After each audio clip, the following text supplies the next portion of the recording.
I just want to say that all of you have been tricked.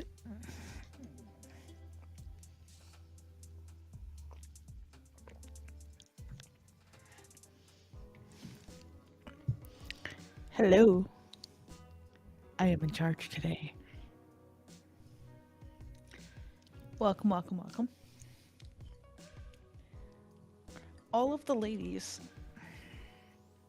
have canceled for various reasons.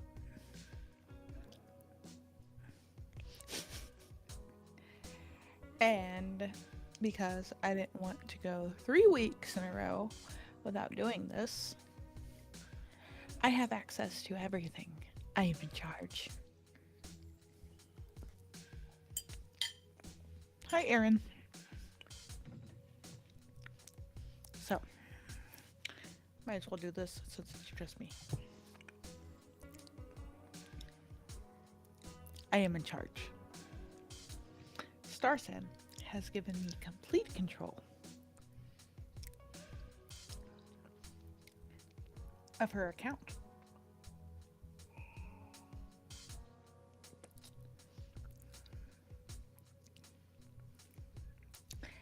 And I have devious plans.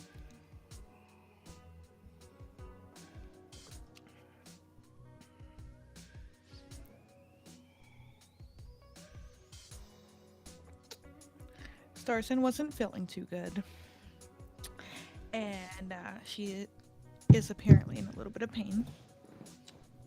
I don't know the reasons, and I will not pretend to know. But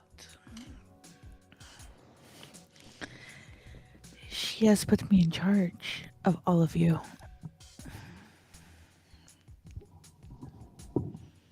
And I intend to make the best of it.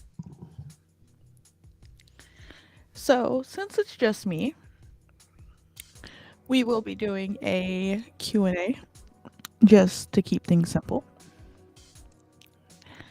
And we can just kind of have fun with it.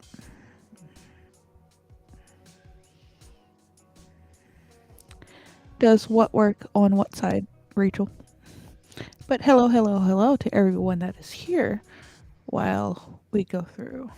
Let me go through here.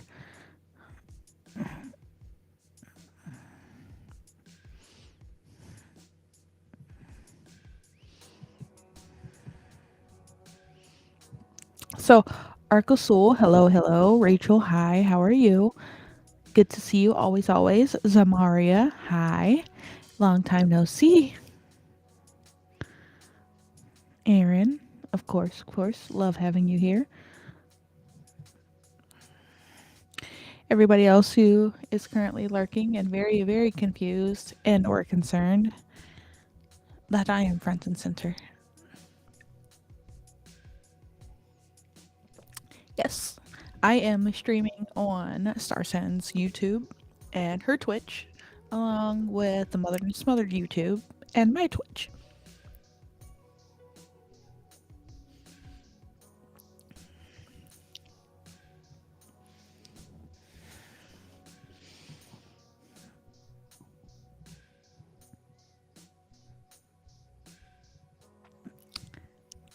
You know what, Rachel?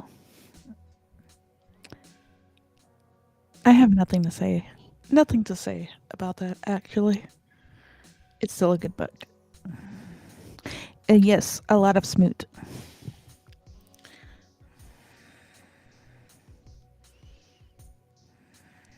It's okay if you don't come to my streams, Amaria. That's perfectly okay.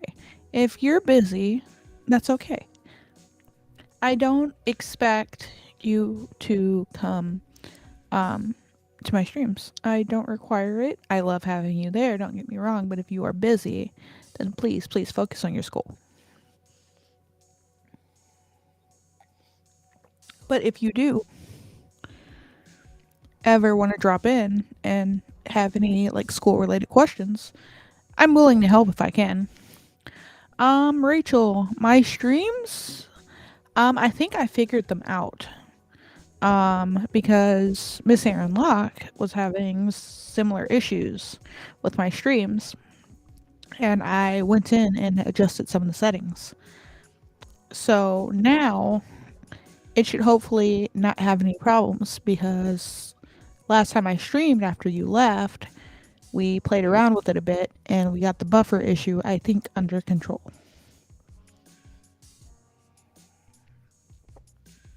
Hopefully. I love that you're my faithful lurker.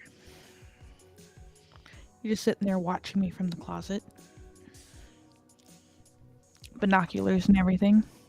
I just never know you're there.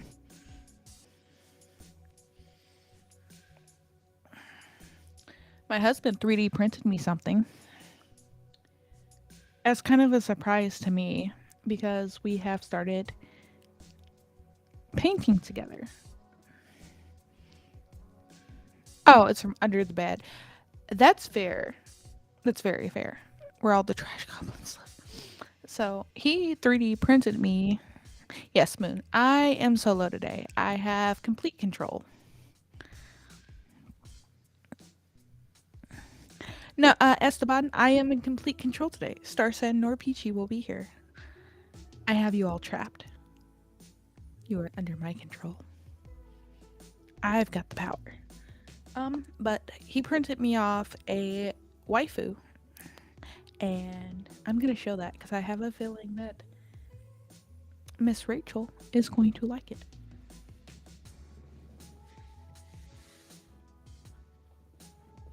So, it's not glued down, which I'm kind of glad it's not because that's gonna make painting it easier. But this is what it looks like. He printed me off a little 3D waifu lady sitting on some stairs with some flowers here. And, oh, it's dripping. And if I put her little base down, or let me show you some of the details. So it has like flowers and things there and there. And then if I put her little base down, where she's going to eventually sit, and show you her all nice and close up. We got a nice big bahooby lady right here, just kind of enjoying the scenery, I guess. And I'm going to paint her.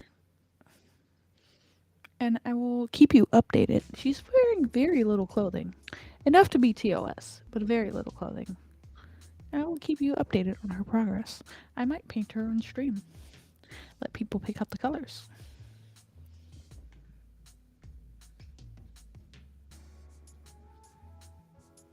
Put her back on her little base. Yes, Starsan was not feeling very well. So we were discussing about.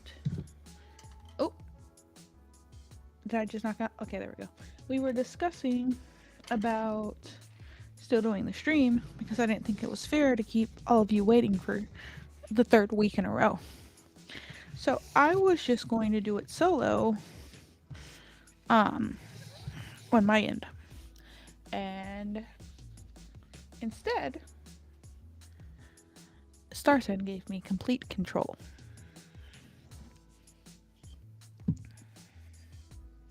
So now there is no stopping me.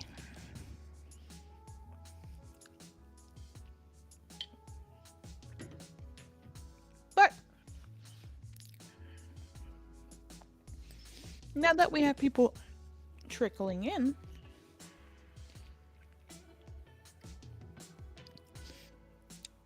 tonight is going to be a Q&A. I want to try to keep a little bit on topic. I don't mind silly questions here and there. But let's try to keep with the spirit of what this podcast is supposed to be. Oh, okay. 1 second.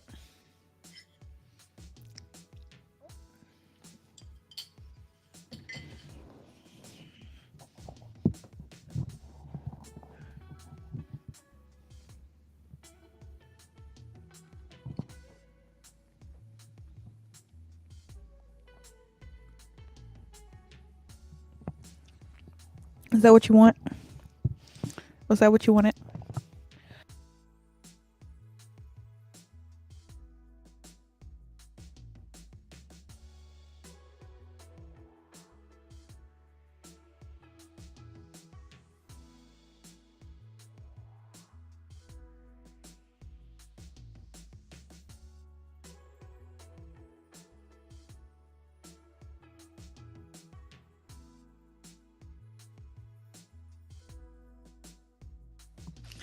Oh, thank you for that. I'm still getting used to this mic and the fact that the mute button is underneath, so when I go to adjust it, sometimes I mute it. Thank you for letting me know. But yes, I am that blind. I am actually really blind.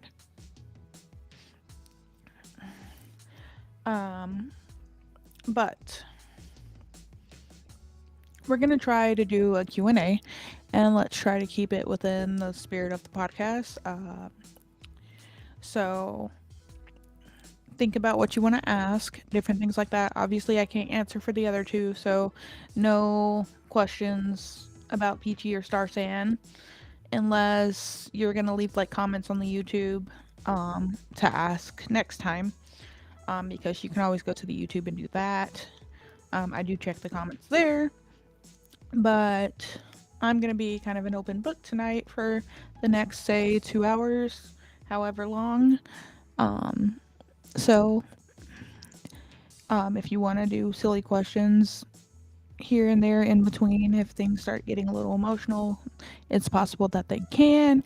Any advice you want to ask me about, stuff like that. Do you want to be a guest star? I'll do it right now.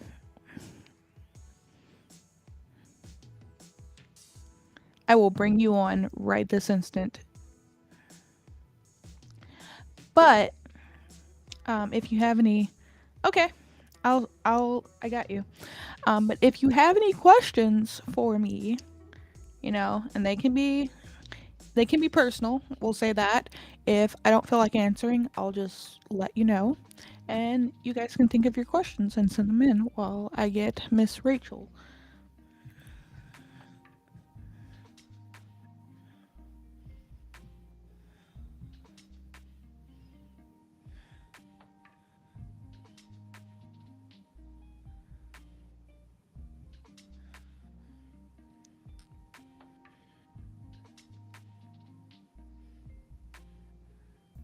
I did try to find someone to actually guess with me today, um,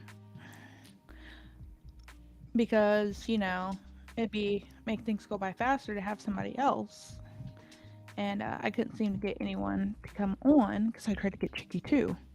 So I guess we're gonna have Miss Rachel. If you check your Discord messages, you'll see a link that you click on, and then you can come in.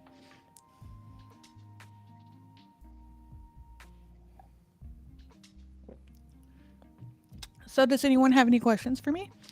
Um, you can ask me about my mother. I do have some news and updates on that, and I might get into it. You can ask me about the baby. You can ask me about my mother and the baby. You can ask me what it's like to be a mother to the baby. You can ask me how much the baby has been babying.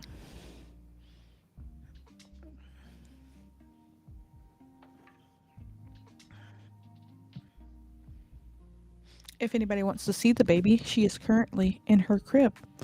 Let me turn off this so you can see her.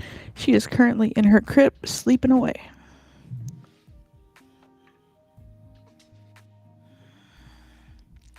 Uh-oh, we're all in trouble. Hold on. Let me change this up a little bit. Let me turn this off. We have a Rachel. Rachel, I'm gonna come to your house and eat your animals. Oh, hey, I have thingies up here.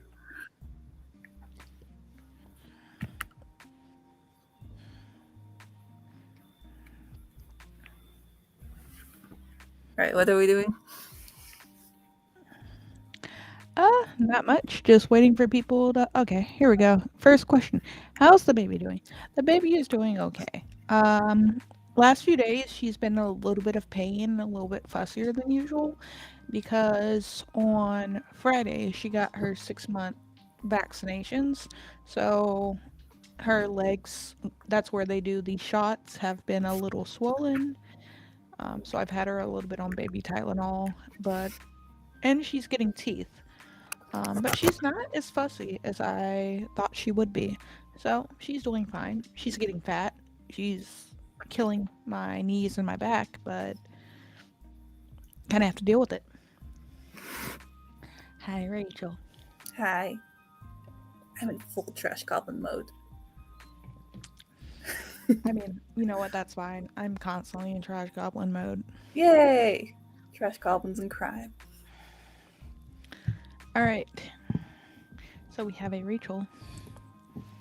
Let me turn this back on. Come on. There we go. Oh, there's a comment that came in red and I got scared for a second. This is the yeah scared. Oh Yeah, no, the we're in. Pokemon app. I think I'm going to turn that off eventually. Oh. Eventually, it's fun to fill in the time while I'm streaming. I think once I get more people coming in, because I think the buffer issue is a really big thing, I might turn it off. There we go. Trash goblin mode. So Now I know what Rachel looks like.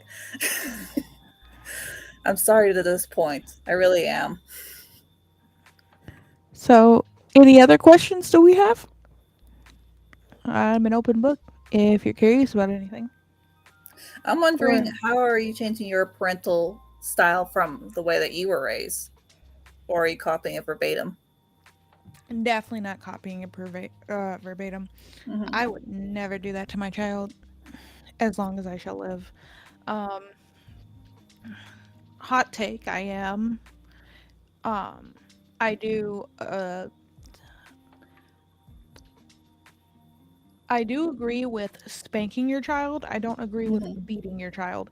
So therefore, and I'm also of the mindset that when you discipline your child, when they're old enough to understand that they've done wrong and they're old enough to be disciplined, you don't just discipline them without letting them know what they did wrong and why you're disciplining them.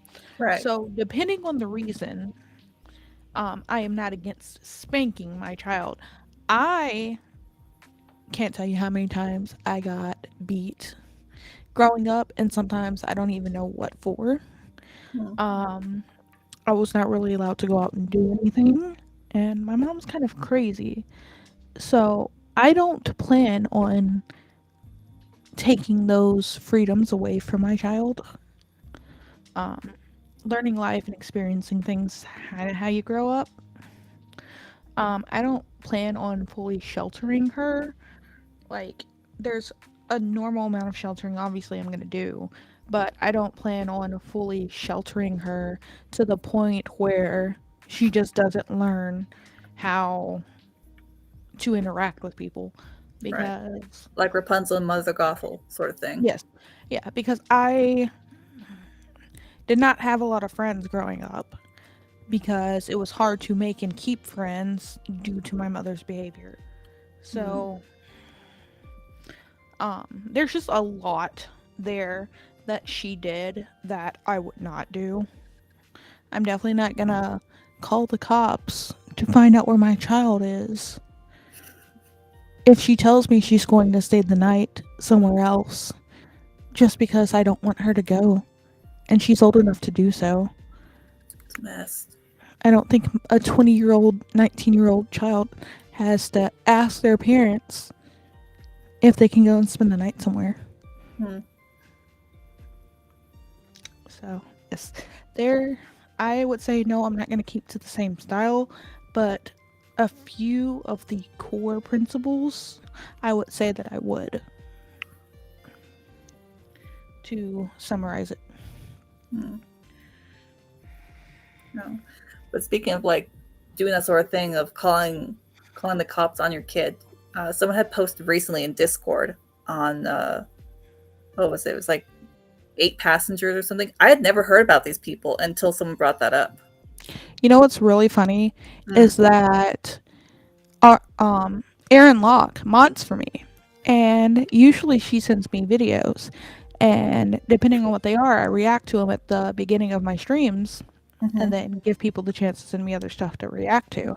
And she sent me that video right after I had already watched it, and I think it was the Moist Critical covering of it. And I had planned on like unpacking that with the other two ladies, but they kind of had to cancel because I do kind of have a lot to say about that. Mhm. Hello, RC Scott. How are you? Hey, Scott. Zamaria, to answer your questions, how are you okay? Um, I don't know. I feel like when you grow up in certain households, because I would say that I do have anger issues, Mm, but when you grow up in certain households or with certain types of parents, you come out either one of two ways. You turn out just like them or want to be nothing like them at all. And I think I went the second route, not wanting to be anything like my mom. And I was that way growing up. So I have a lot of habits that I have ingrained in me that I don't break. For example, she has a problem with drinking and not stopping, and that's led to some violent tendencies. So I've made it a personal goal of mine while I will drink, I will never drink to the point that I don't have control of my own facilities. I won't even drive when I've been drinking, because she tends to do that too. Because they say that when you have a parent who has a problem with alcoholism, then you're more likely to be an alcoholic too. So I'm very, very aware of how much I drink when I do drink, and I don't go past a certain limit. If I start feeling my alcohol, I usually stop drinking. The second I can feel it, I stop. There's no more, that's it. The Fae Queen has never been like drunk a day in her life. I don't do drugs. I don't take pain medication. When I even gave birth to my child, I refused an epidural because she has a problem with pain meds. I did go for pain management, but I didn't want to go the route that took all of the pain away. mm. So I think having those standards is why I'm okay.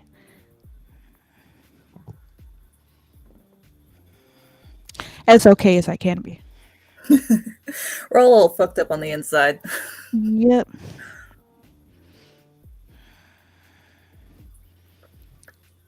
Don't understand what it's like with a bad parent growing up. Can't find because my mom was a great parent. I mean, it's kind of weird that when you hear a lot of stories that go into autobiographies or any sort of like fictional telling, it's usually both parents are either really great or both parents kind of suck. You never really see the dynamic of like what is it to have just one who's kind of trying their best and the other one who's just flagrantly neglectful. Ugh, I'm trying to say words. So I get it. Or you get like the parents that are like one's okay and one's not. Mm-hmm. And then they're still together and you can just see them butt heads because Mm-hmm. one's like, okay, you're being crazy. And they're like, no, I'm not being crazy. And they just like kind of gaslight the other one. And it's Yeah, interesting to see. It's like, how are you still together? yeah. Parenting must be hell for the both of you. Mm-hmm. I recently like saw a story about that where like I don't know if it was the kid's stepfather or not, but he had to been like 19 or 20 and his like dad asked him to help with something and he went and told him how to do it. And then he walked away, and then the dad got mad. It was like, "You're not gonna help," and it started a whole argument because apparently, like, there was miscommunication there. And then his dad just went off the deep end, and so the kid was like sick of like his dad always treating him like that. So he started recording, and his dad got mad about being on camera, and then started yelling at his mom. And his mom was just like, "I'm not in it. This is between you two. I wasn't here. Quit treating him like that. Like, I don't know what's going on. I'm going to swimming. Are you still going swimming?" And she just totally checked out. And I was like, hearing this whole thing going on, I was like, this is kind of funny. Not my circus, not my monkeys, but it's damn entertaining. Like it's moments like that where you kind of realize maybe my ordeal is not that bad.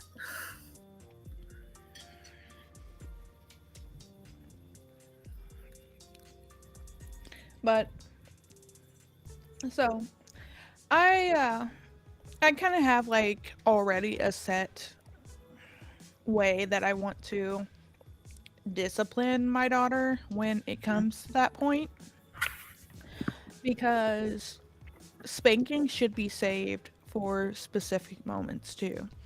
And I want Right. to try to, if possible, because, different types of disciplining work for different types of children. Hmm. But I kind of want to have it on a 3-point system where, like, okay, I'm going to tell you what to do and I'm going to give you some time to do it. You're a young child. It might take you a minute. You'll get Hmm. distracted. That's fine. As long as the intention of doing as you're told is there. But if it's outright disregard for what I've said, Hmm. then you're going to get into your second time. Okay, I've told you to do this. You didn't do as I said. I gave you some time. You completely disrespected and disregarded me, so now it's time for the corner. You're going to be in the corner or timeout or whatever we decide to go with for this amount of time. If Hmm. I let you out and you don't go do as you're told, then third time is okay, I've explained it to you. I've talked to you about it. You've been punished once already and you're still not doing it. So you know what the next step is. So it's not going to be an issue where I'm ever spanking my child for no reason and for reasons where they don't understand why they're being spanked. I also don't Hmm. plan on beating my child either. So it's not going to be like I'm hitting her as hard as I can to get a point across. No, You there's shouldn't there's have to a do that. there's a difference between disciplining and then just using them as an outlet for aggression. Yeah. So I don't plan on doing that because um kids are crazy and they're all over the place and they're hyper and they get distracted easily regardless. So you have to remember that too when disciplining kids. Is it Yeah. is it them just being outright throwing a tantrum and just completely being disrespectful and disregarding you, or is it just their little minds being all over the place and running Mhm. rampant? Yeah. That's something that I think modern people misconstrue all the time is they don't understand that teeny tiny humans have underdeveloped brains. You can't treat them like they're just small adults because they just don't have the capacity for it yet. Like they're still growing, they're still developing. I mean, And the biggest argument I got into with mhm, my grandmother too was like right after my daughter was born. mhm, And so like she's laying on me constantly, constantly, constantly. And my grandma was like, be careful, you'll spoil her. I'm all like, this human being only cares about a few things. Being warm, fed, and dry. Okay? mhm, She just wants to eat and sleep. In between that, poop and lay on her mom. Like, she doesn't care about anything else. She has mhm, no capacity to be spoiled. So please tell me how letting my daughter constantly lay on me, where she's warm, comfortable, and feels safe, is spoiling her. mhm. And she's not even a month old? Please explain that to me. That's no. They're still in sensory overload and can't really grasp anything yet. It's like, she only wakes up for like 30 minutes at a time. Mm. Tell me how she has the capacity to be spoiled because I let her lay on me. Yeah, that's kind of a normal thing. Like in the Caribbean, I mean, it's been more modernized now in like the last like 20, 30 years. But you still had people because it was still developing. You didn't have these big urban settings, you didn't have all these conveniences. Mothers would just like strap the baby onto their chest and go on to do all the housework so the kid's constantly on them where it's warm and safe and where they're looked after. The back pain though. Oh no, tell me about it. We have like a carrier that I put her in, and sometimes, but she's getting Hmm. heavier and heavier. I've tried to trick my husband into using it, and he just refuses. I'm just all like, I try to do it because it's easy. It keeps it like keeps everything hands free, and she gets to look around and have fun. But God, that shit is hell on my shoulders. Hmm. I can only go so long, and then I'm just all like, okay, I'm unbuckling her, and you're taking her.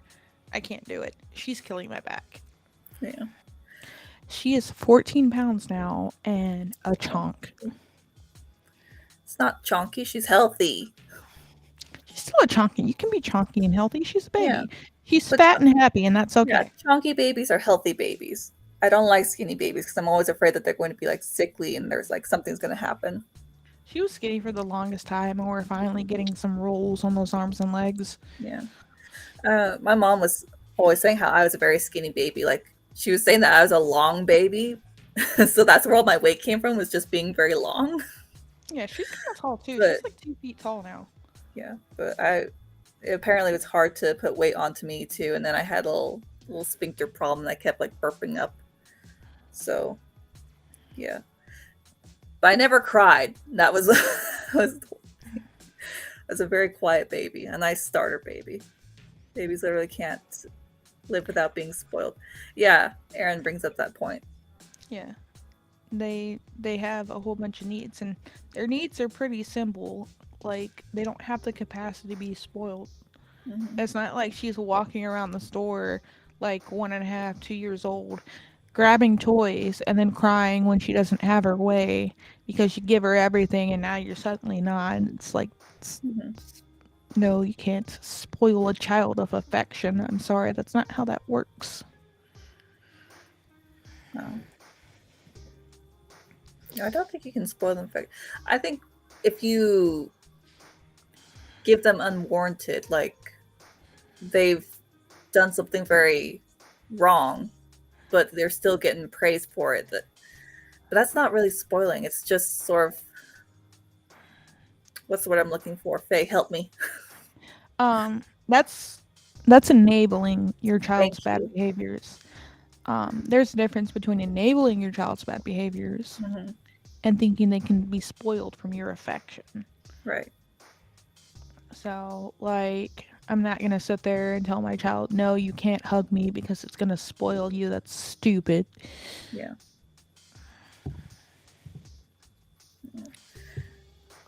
I mean, I came from a family that was very not huggy. Yeah, but like, same So thing. Like, yeah. But it's all it's done is made me into a hugger. Like, hugs feel nice. I'm just gonna hug everyone until you just feel better.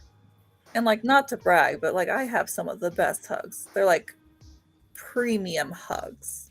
I'm a mom now, which automatically makes me the best hugger. I'm sorry. Okay, everybody in chat, answer this question: are mom hugs not the best? Do moms not give the best hugs? I don't know, man. There was a woman sobbing. I hugged her, and like, 2.5 minutes later, she felt a little bit better and stopped crying. So, I mean, yeah, like hugs work wonders. yeah. Humans need But hugs.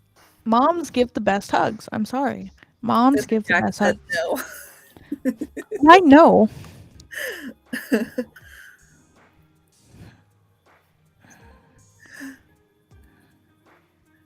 If you Man, tell me it's because you don't have a good relationship with your mother or they were a terrible mother, then, you know,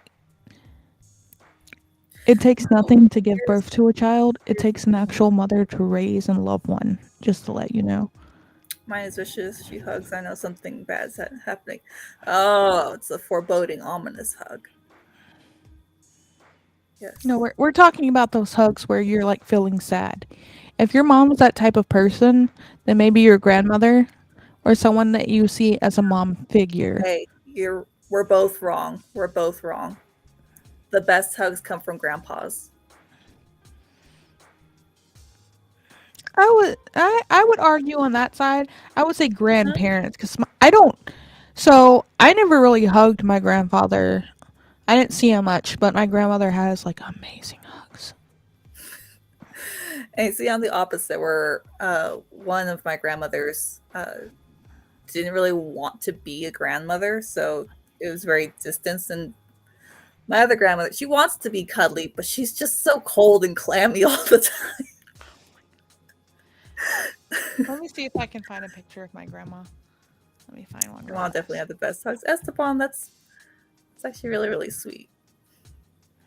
Esteban, I want to know, before your mom passed and your dad was still kind of in your life, was it because you felt obligated to interacting with him for your mom, or was it that you were still kind of a minor? Like, what made you decide to just cut ties completely after your mom's passing?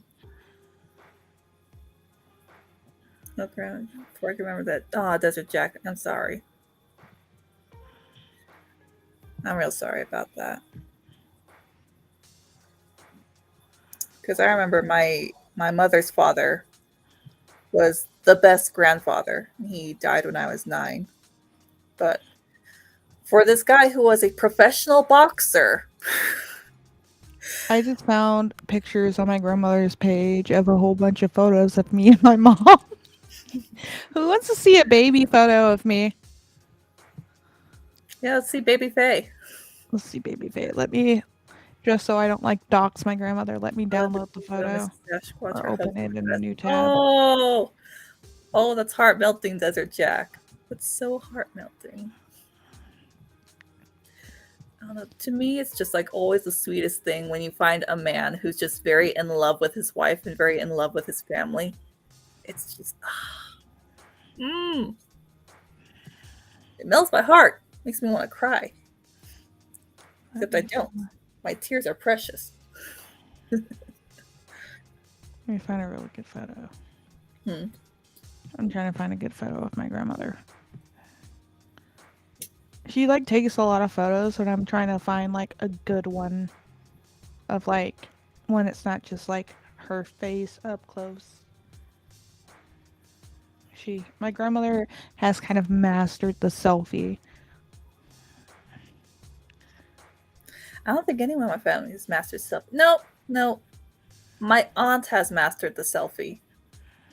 Wait, I think one of my mom's Facebook pages has a photo of her and my grandmother that I took one day. And that's the photo I'll find. There it is.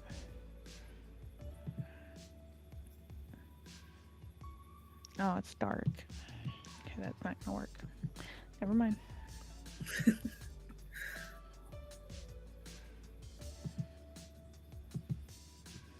What was I saying before? Sorry, I'm still running a summer cold and like my brain cells are scattered everywhere. Oh, trust me, it's fine. I am slowly losing my mind too because I don't know what's wrong, but my knee has been killing me all day. Just did not want to hold my weight. My back is killing me. I need to Have you done any icing and elevating? I have not. Today's been a little busy. Yeah, but We you're a had mom. Every day is a little busy. yeah, that's true. That's just being a parent. I had the husband at home Mhm. and we skipped church today, but we did try like a group outside of church Oh that shoot, I meets skipped church up today too. and I'm sick. yeah. We just ended up oversleeping kind of. Mm-hmm. My grandmother uploaded a photo of my baby. Blame my mother dying from her cancer as. Oh my gosh. Okay. Oh, I think this one's fine. oh, that's messed up, Esteban. Tell me better. I guess this is what I'm gonna get. Oh, oh, that's fucked. I'm sorry I asked. I'm very sorry. Like that is, Okay. I can't even comprehend. Let's see. Hey, Starzan's here. Yeah, you see me in all my trash I goblin am glory. in charge, Here's Tarzan. the thing, You Starzan. can't stop me. I need to stop doubling down with Faye because every time I do, I just look foolish. I'm in full trash goblin mode right now. I'm not even wearing a bra. Like that's I don't feel good. We're just in all the things. Just checking in to say hi. Well, Starsan, I hope that you are feeling better. I hope you get good rest. We miss you. We love you. Take it easy. All right. Don't go pushing yourself too far. Okay. Because I'm going to get really upset that if I start sending memes to an empty account. I am in charge, Tarzan. There's nothing you can do.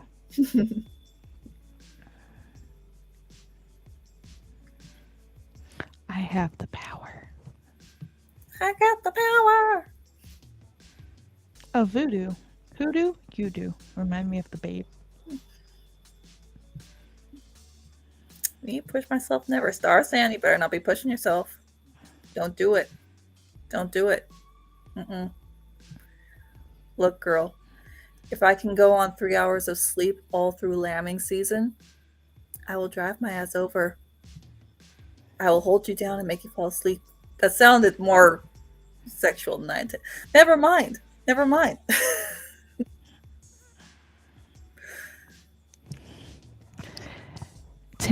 Tempt you and you'll get me. Please do.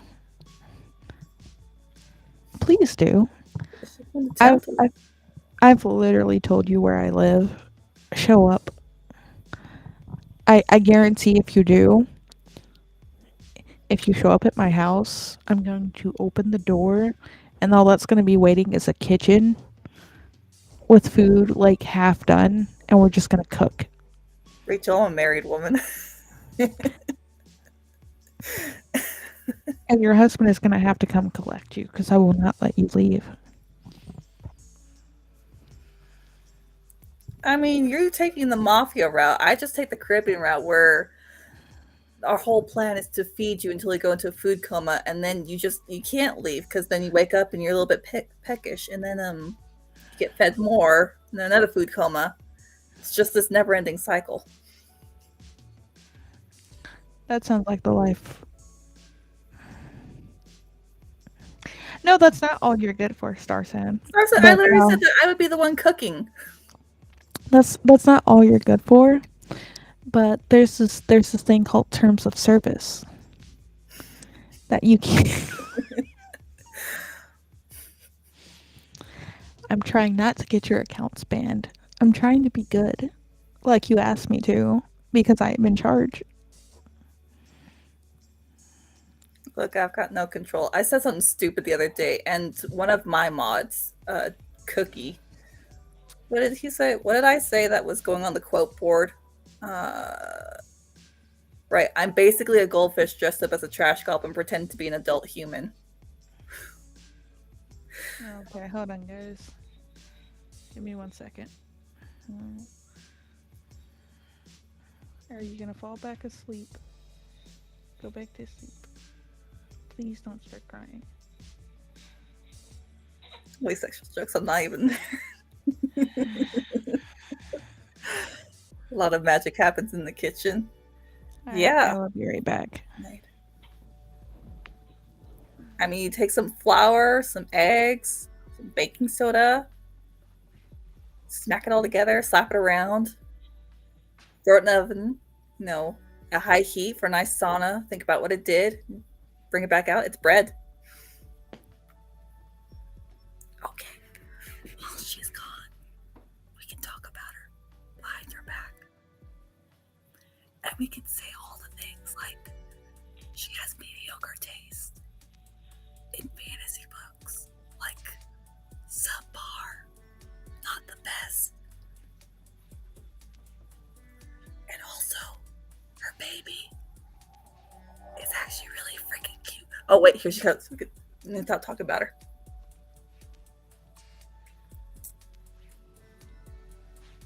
Fresh bread smells intoxicating. It is. The baby. It's a baby. A baby. Man, she is bigger.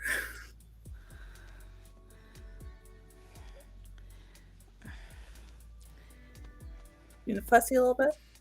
A little bit. I think just want They learn from you. I learned it from watching you. Go to sleep. Go to sleep. Are you planning on homeschooling or public school or what? Probably not public school because public school is kind of disgusting. But we will see. We know that we want. So the church we go to has like a school. So we know we kind of want to do at least preschool there. All right. But I'm kind of torn about the school that's here because the middle/high school that's here is apparently known for like really bad bullying. We had a situation like last year where like this kid, I think he was like 16, went to like the Yeah. Good main night, road. Desert Jack. Sleep tasty. Get good rest. Don't push yourself too hard. Okay. Do not copy Star Sam, push yourself too hard. Don't do that. That's not good for anyone. We want you to come back and be healthy and be all the good things. But so there's this like one kid apparently that kind of made like local news, which when I tell the story, obviously will be obvious why. Mm. But he went to like the main intersection leading into town. There's like two gas stations and a bank and another like business or whatever. And he stood in the intersection and blew his brains out. Oh. Oh. Yeah, like right there in the center of town by the Casey's, and which is a gas station. And apparently it had been because he was bullied. And if you go to that section of town, like that intersection, every Mm-hmm. four corners has like a um flower thing for him Mm. because he did it at that intersection. And that's what they said, that apparently it's because he was bullied really bad.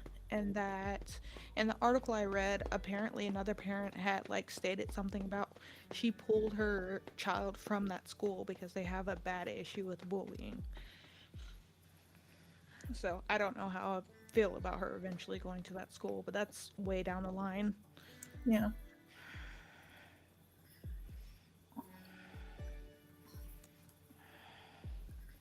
But yeah, we were talking about showing off baby photos of me. All right, I have it pulled up. I'm gonna share my little window. Here we go. This. So here we got photo, me and my mom, me and little baby, and then high school. Oh. And I think it's blocked. There we go. Like my mom and my cousin, and then so we were talking about grandparent hugs. Wrong one. Just showing off all my artwork. All right. Uh, this is my grandmother. No. Does she not look like she like cooks the best food and gives the She best she hugs? kind of does look. She has like a very classic grandma loving grandma look. You know, like she looks like the kind of grandma that's going to be excited to see her grandkids, bring them with bring them in with a hug, and it's like immediately cooking something for them. Oh yeah, but she's sassy as fuck too. I remember she was like making Oh. ribs one day, and I Mm. called her before I even knew she was making them. I called her and she said she was cooking ribs, and so I was just all like, "I want some," and she's like, "You have to come here and get them." I was like, "I can't do that. You have to like bring them to me, mail them to me." And then she just starts sticking her finger in the sauce and licking it and like taking bites and going, "This is so good. Like you don't know what you're missing out on," and a whole bunch of other. I'm like, "Grandma, that's not fair." Yeah, but that's how you know you have a great relationship with your grandma is like that you guys can tease and banter like that. Yeah, she's great. Mm. She's great. She refuses to call my child by her first name. It is the middle name because I. So my great grandmother, her mom, died Mhm. like 2 years ago, Mhm. and I gave Baby Faye her name as a middle name. So they Mhm. refuse to call her by her first name. It's by her middle name. Irritates me a little bit, but I will leave it be. I mean, it could be worse. It could be, going through the list of names of all the female family members and then getting to. I don't know if that happens with you guys, but it's happened in my family with every generation. It's just a list of names and then eventually getting to your name.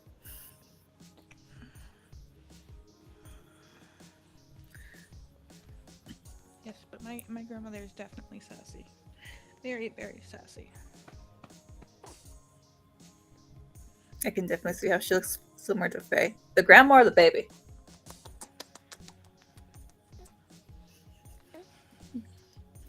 Hey, my She's so cute. hey, my papa. I love when they just have like big, healthy, rosy cheeks. They're so cute. Showing off all your fat rolls. So Showing off all your cute. fat rolls.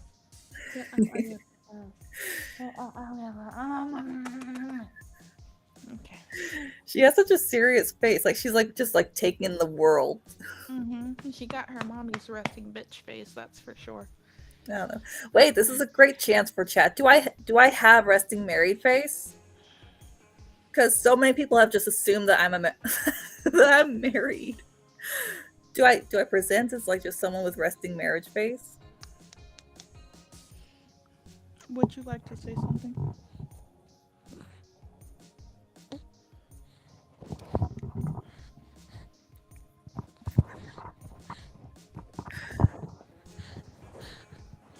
In the mouth. You can't eat it. You have to speak. You know, it's exactly how I lost a watch to a toddler.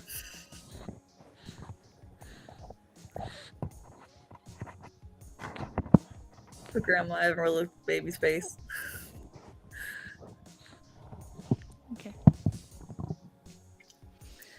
But yeah, I I've have lost to many eat it. watches, and among other, personal things, because a toddler has just decided to unlatch it, observe it, stick the whole thing in their mouth, and pull it back out. Oh, it's okay. You can keep it.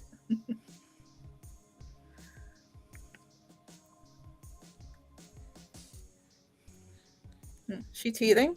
Mm-hmm. She got two little ones coming in right there. Right at the bottom? Right at the bottom.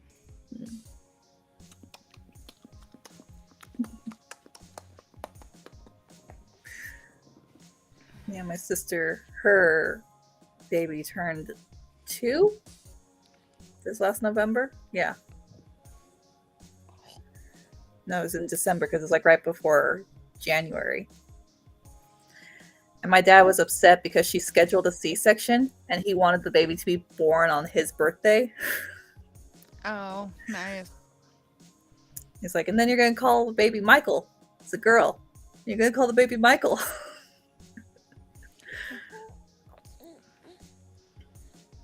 You sleepies. You sleepies. Like, for as reserved as a person as my dad is, he's actually he's a pretty great dad.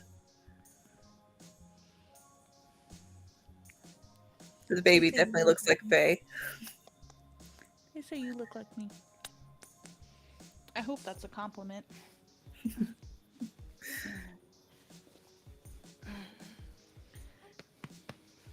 Yeah, but you know it's good luck if a girl looks like her dad, apparently.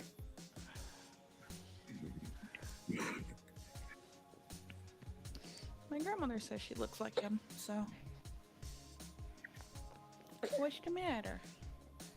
There's been so many places that's a thing. It's like a superstition.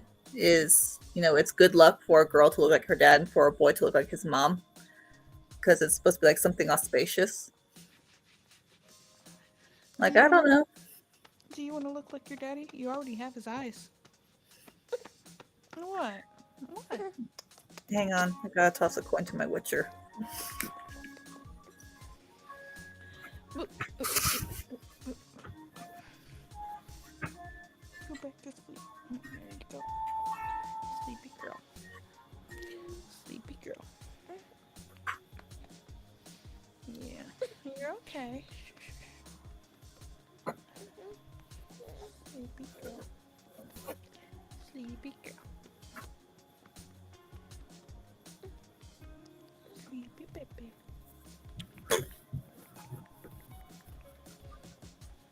Any other questions chat has for me?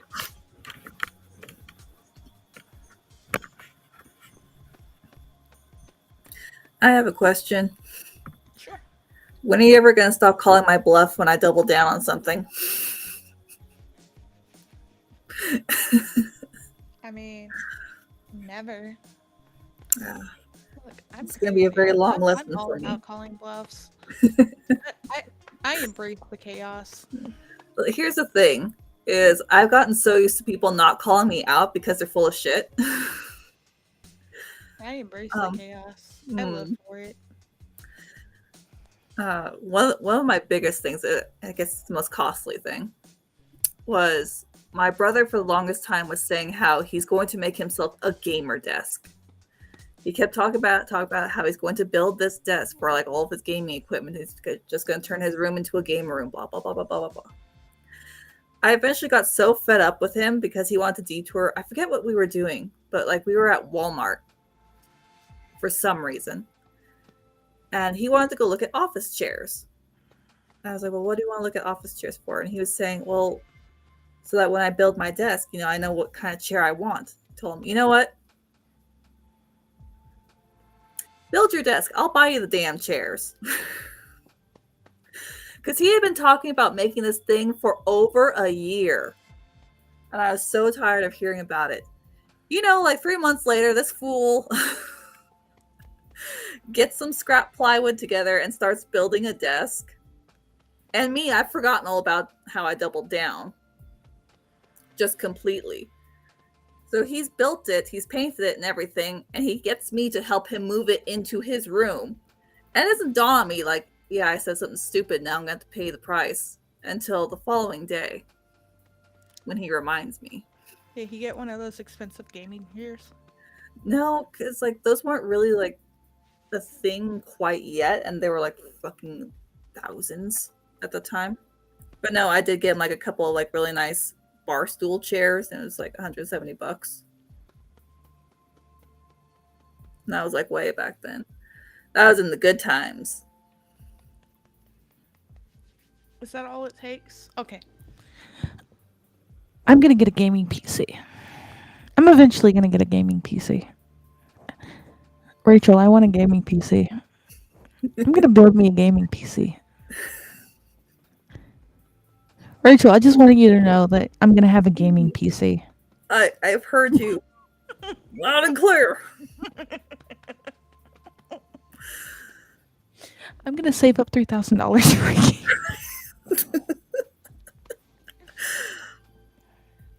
Gotta stop trusting you guys with information and stories. It's just I do eventually do want to actually do that, but my like budget weekly is like $40. It's gonna take forever. Mm-hmm. I might get a part-time job. Something on the weekends. Maybe making tips, do some bartending or something. I heard taking tips and my mind went somewhere else. That's downstairs. Sleeping on the floor in his office. Does he tip well? What? Yes, does he tip well?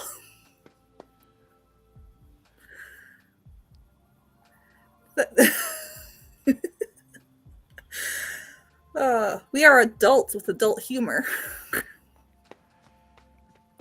I don't know. I mean, it's not like I'm holding living proof. Hi, Albatross. How you doing? Hi, Albatross. What games are you planning to buy for PC? I'm not necessarily gonna buy any games. I do have a few games I would like to play that my computer doesn't handle very well. Mm-hmm. My computer is a little upgradable. I can add more RAM and more memory to it, but that's about it. So I would like to be able to like get a better PC and play some of the games I already have that I just can't run on this computer. So I have like um, Final Fantasy 15. I can't really run on this computer. I have Sons of the Forest that I can't run on this computer. Just doesn't work. Just a few games like that. Most games do run on this computer, but some just have a little bit of a problem. I don't know what the last game I played on PC was. I don't really remember what the last game I played was. She fell asleep. She is sleepy girls. Kind of do miss having free time to just sit around and just like enjoy a video game. I know, right? Yeah. Then I grew up and got jobs and taxes. What's a job? What are taxes? You mock my pain. I stay at home. I don't work. Dude, even if I'm at home, I'm still working. got all these animals to look after, still answering emails, That's fair. writing.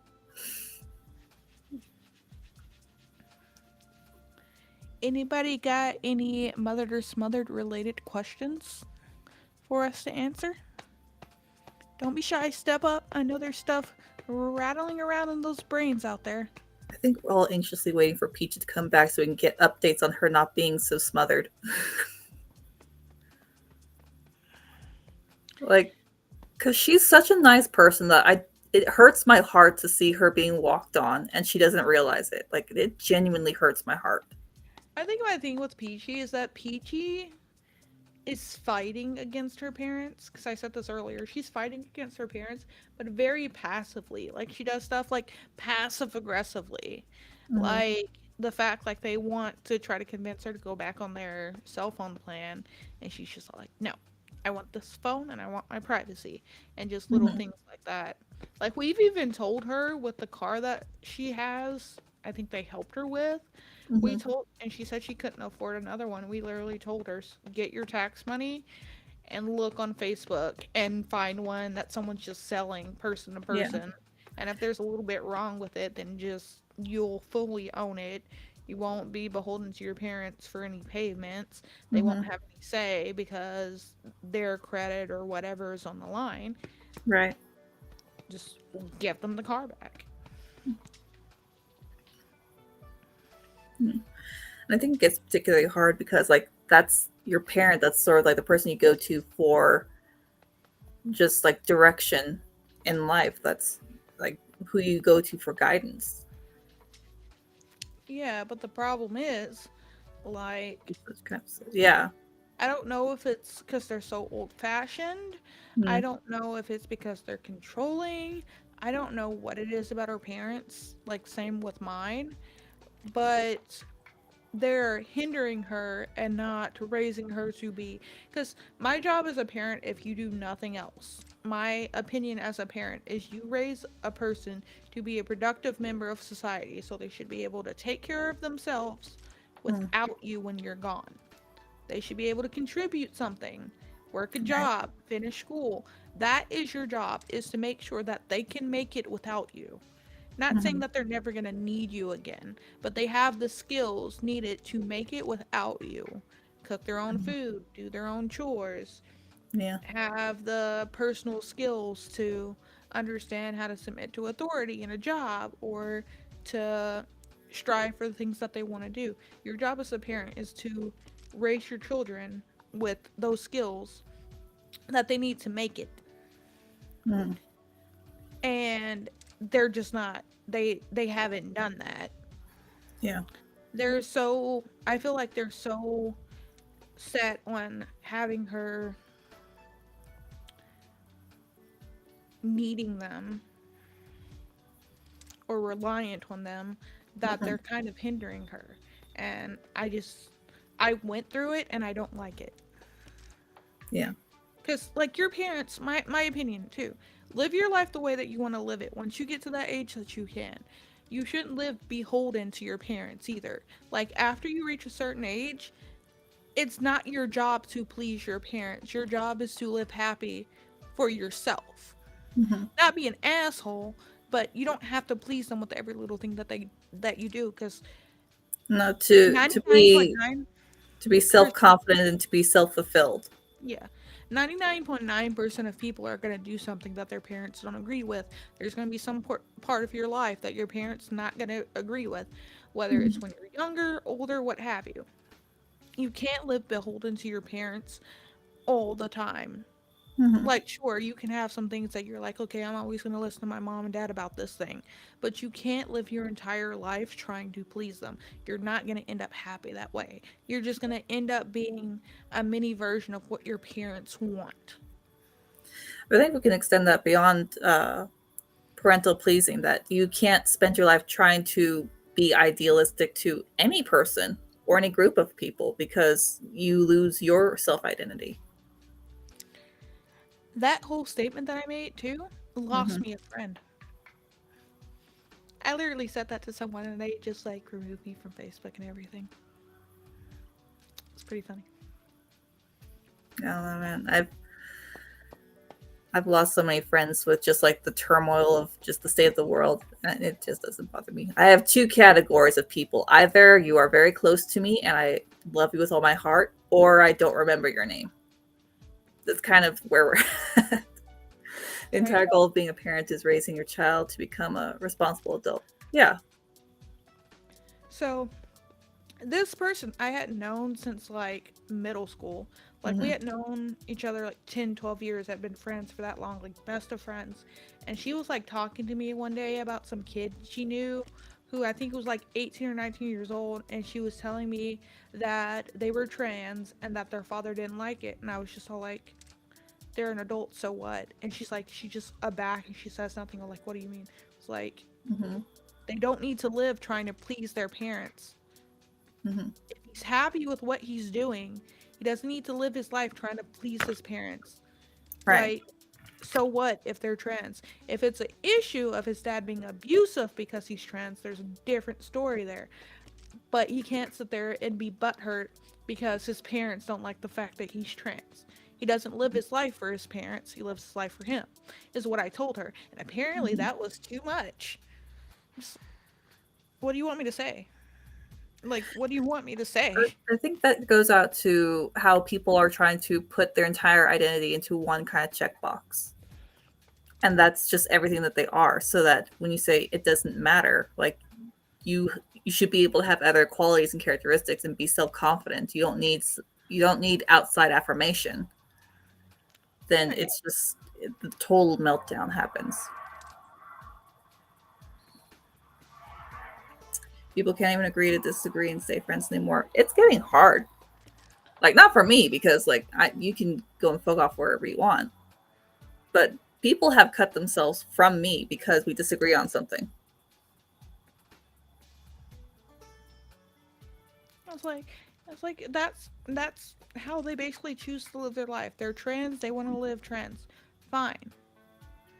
You don't have to please your parents to do it. Like, I understand it's sucky and it hurts that your parents don't accept you the way that you are, but what she was like complaining to me about it. It's like, and so what? His dad doesn't like it? I'm supposed to care? I don't know this person, and they're trying to live with affirmations from their dad, and they're unhappy about it. Here's the thing: grow the fuck up. Your parents aren't gonna like every single aspect of your lifestyle. My parents don't like every aspect of my lifestyle. They're still complaining, like, why am I not married yet? Yeah. So if this person was happy being trans, stop looking for validation from your dad, because then it just sounds like you're not happy. Yeah.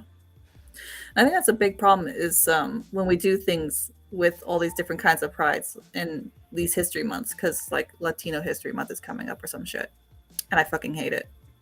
As someone who's immigrated here from the Caribbean, I fucking hate it. It's so ridiculous because it's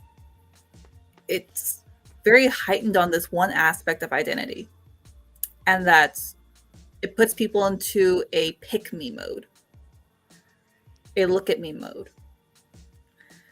so that you're not seen as an individual, you're seen as this category, and you need people to validate you for it. And if you need someone to validate you, what does that say about how comfortable you are with yourself? Right. I think the funniest take I've ever had involving Black History Month was my neighbor across the street. She's like heavily involved in our church. And she got sick of all the narratives being pushed about LGBT, blah, blah, blah. So she was complaining about it. I'm sick of all these months. I don't have a whole month. Do you have a whole month? And I just looked her dead in the eyes. I was like, yes. And she realized, she was like, I'm sorry, I didn't mean that.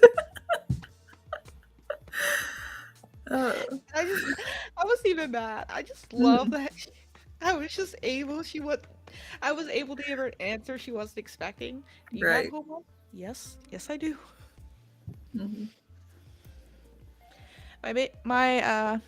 Speaking of which, my husband has told me that we should have another child so he can have this whole Black person living in his house.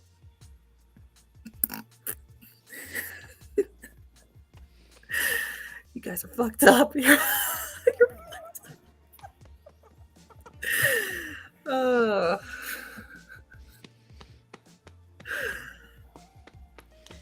Uh, my husband's full of them, I swear. I was just dying at that one. I was like, yes, that's the reason we should have another child.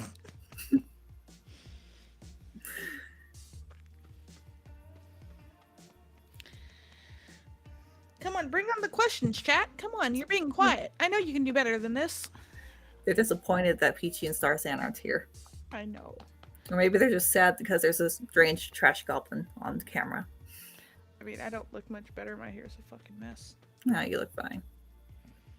I'm getting brownie points because I'm holding a baby. Yeah.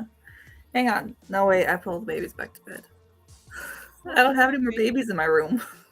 Holding babies just automatically makes you like 20% more cute. Oh, I'll remember that for next time I do any kind of streaming. Is just have like baby everything's. Just have like all the rabbits, all the chickens. It's gonna be chaos.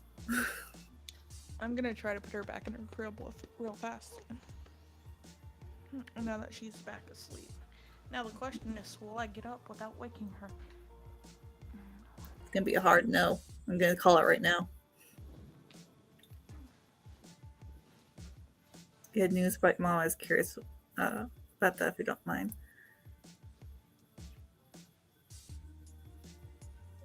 I mean, I got news about my mom.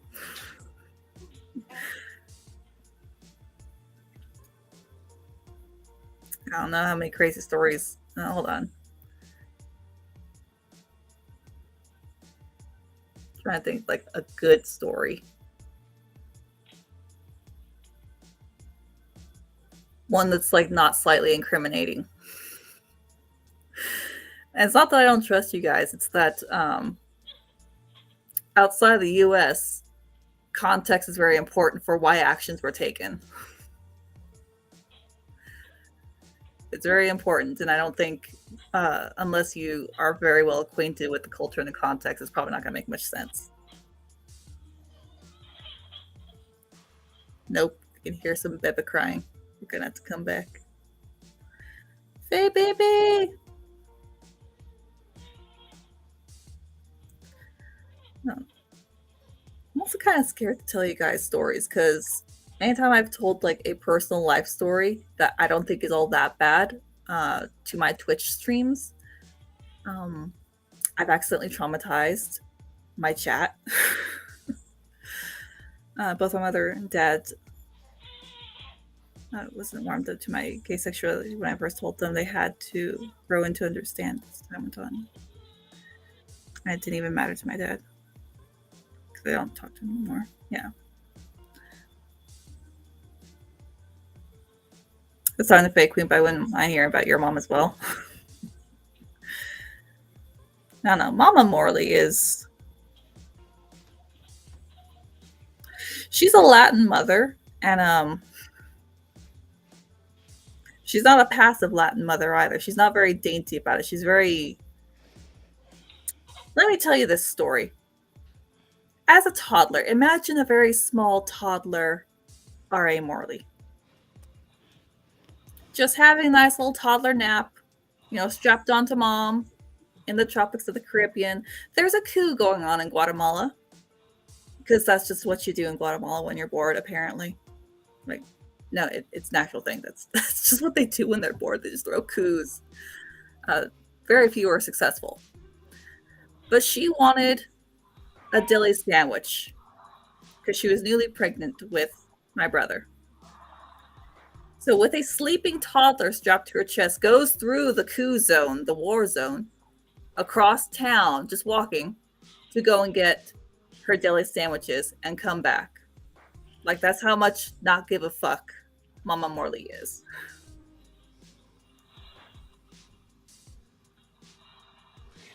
I gave her a pacifier and I have sounds playing in her room, so hopefully she goes back to sleep. So she's gonna sit there and chew on her pacifier, I guess, until she falls asleep. And then, she has the sounds of the sea to listen to, or wave sounds to listen to. So hopefully she falls back to sleep. Aaron, I had news about my mom. Yes. So, as Aaron probably already knows, I went on a trip. We were supposed to go on this trip for our anniversary and we had to push it back, but we finally went on our trip to Mall of America. And on the way to Mall of America was supposed to be where my mother lives. And I was going to be nice and we were going to stop and have breakfast with her and let her meet the baby before we continued on our way back home because it was on the way. So I called my grandmother or I texted her to ask for the address. My mom moved. Ooh. I find out that she had left and she's in a completely different part. She's not even in the same state anymore. And if we want to see her, we could probably see her on the way to visit my father in law next time we go and do that. If she doesn't move again. So at this point, the reason why every time she's had a chance to see her granddaughter, the reason why she hasn't met her grandchild and seen her is on her.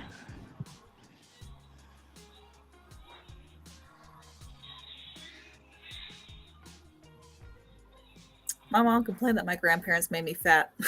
No. Grandparents are supposed to make you fat.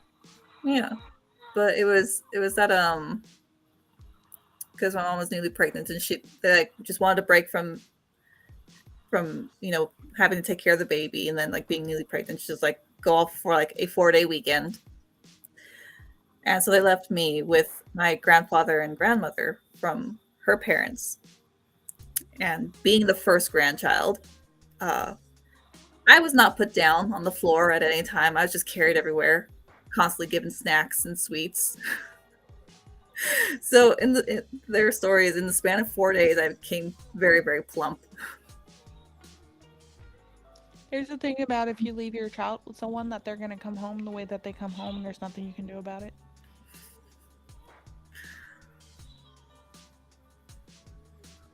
She must be a tough cookie, my mom. Yeah, she's kind of falling apart at the seams now because she's spent so much of her life being a tough cookie, and then she just refuses to let anyone help her. Who wants to hear something really funny? Always. Wait, is this actually funny or is it like dark funny? It's not dark funny. Okay. It's just kind of, are you serious type funny. So, this will probably be for some of us that are a little bit older. I want to say 25 plus. So, her baby monitor has this option where I can play different sounds in her room. Mm-hmm. And I was just like cycling through a few to see what kind of calmed her down. Mm-hmm. And the one that is currently playing is called Old Man Music Box. I want to see who knows what this song is because I'm listening to it, and it's from an old TV show.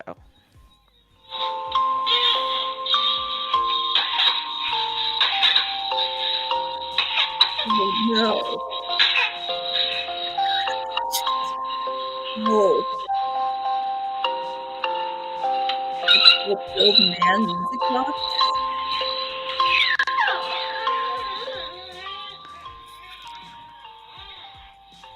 Does anybody want to know what this is from? I'm ancient. I feel my insides mummifying in real time.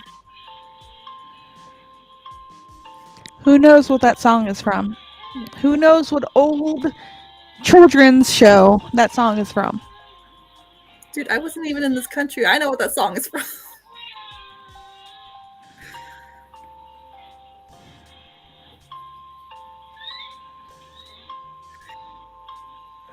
I will start singing it. No, do not sing it. Do not. Do not. Okay. It's okay. And they named it Old Man Music Box. Like people weren't going to recognize this. We're ancient. What happened to us?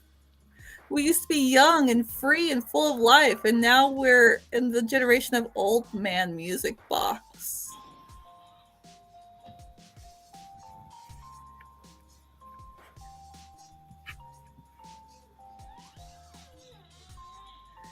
I might need to lie down after that. Someone has to give me an answer in chat. And you have all of 10 seconds to tell me what this is from, or I'm gonna start singing it.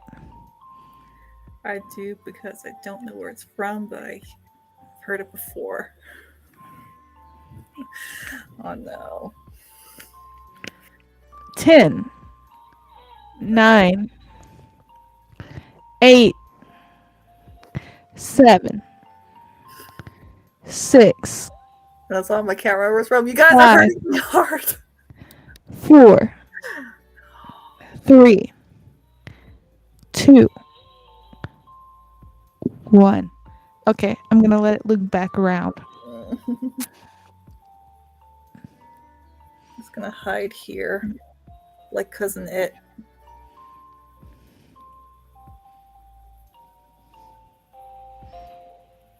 I love you. You love me. We're best friends as friends should be, with a great big hug and a kiss from me to you. Won't you say you love me too?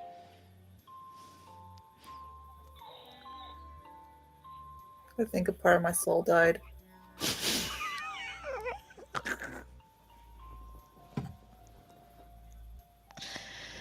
Darkness, please.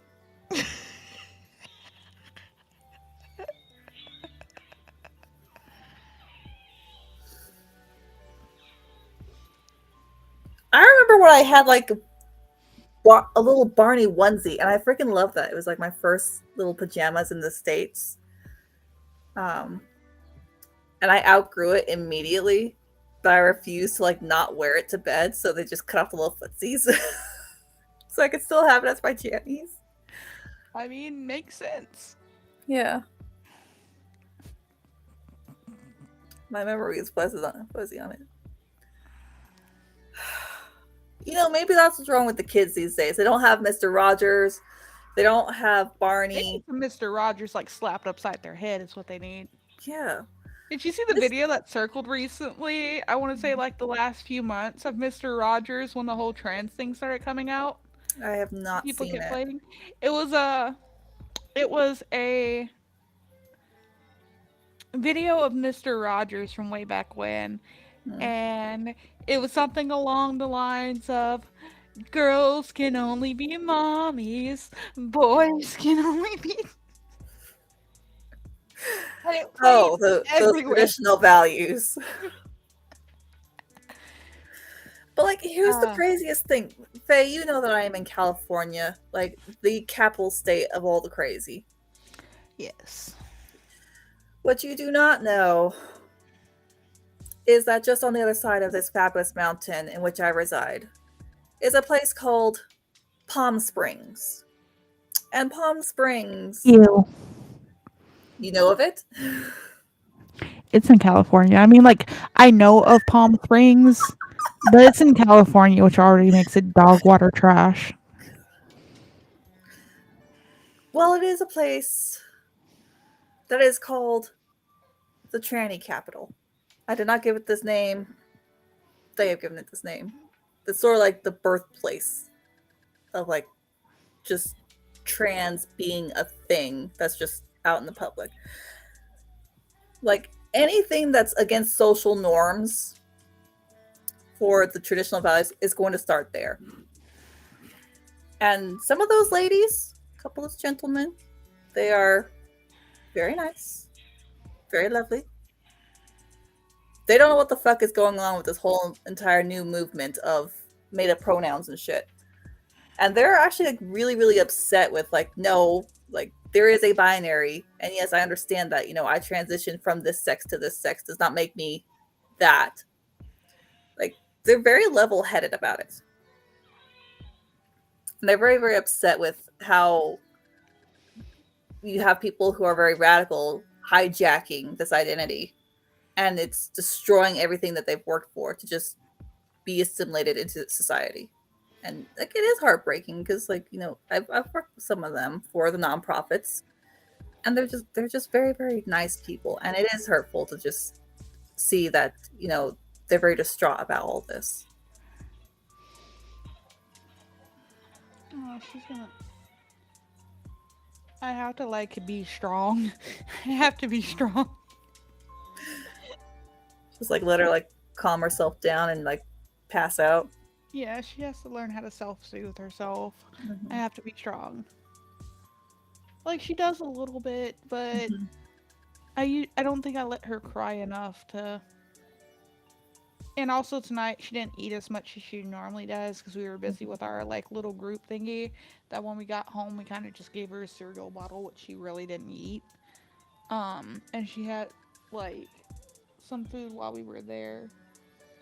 So I'm like, I don't know if she's hungry or what have you, but which I doubt she is because she's kind of quieting down now. But I have to be strong and let her learn how to soothe herself. Yeah. And she's also not screaming bloody murder, so I'm kind of not having as hard of a time. Yeah. And there's a difference too between a fussy cry and something like a colicky cry or distress cry. So that you know that one is they have to learn to self soothe versus one is there's something wrong and they need attention.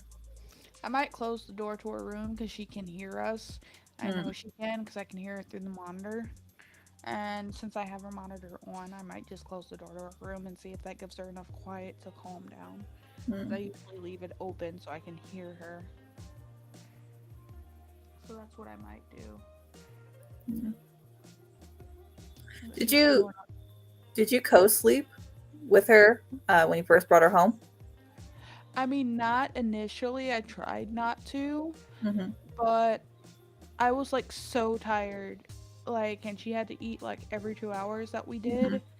Or like she slept next to me just so it was easier to wake up, feed her for that little bit of time, and then go right back to sleep. Mm-hmm. And then now she's still not sleeping through the night, um, just yet because she hasn't. I don't think she's put on enough weight yet, and she's not eating enough to like make it through the night. She can almost get there some nights. I've had nights where she's made it to like 5 a.m. Yeah. So we're getting there, but Yeah. It's gonna be by slow the going. She's only a month old. She's just a little baby. no, she's 6 months old now. She's 6 months old. I thought she was. Yes. Oh, No, time we were talking flies. about earlier. Yeah. Wasn't she So born like just like 5 weeks ago? no, but I'm getting older by I the uh second. I think you thought that because we were talking about my grandmother saying something about her being spoiled when she was still Mm, like young. So she's getting to the point where she can like make it through the night or most right. of the night on like a really good feeding.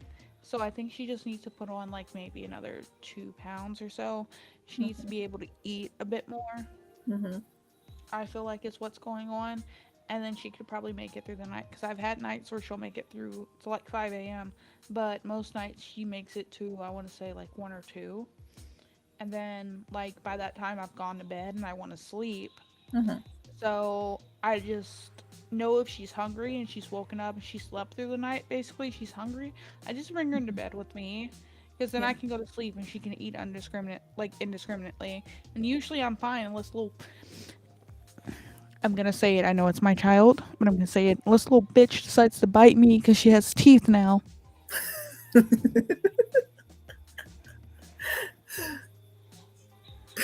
I want you guys to know that baby teeth, milk teeth, are thin, which means they're sharp.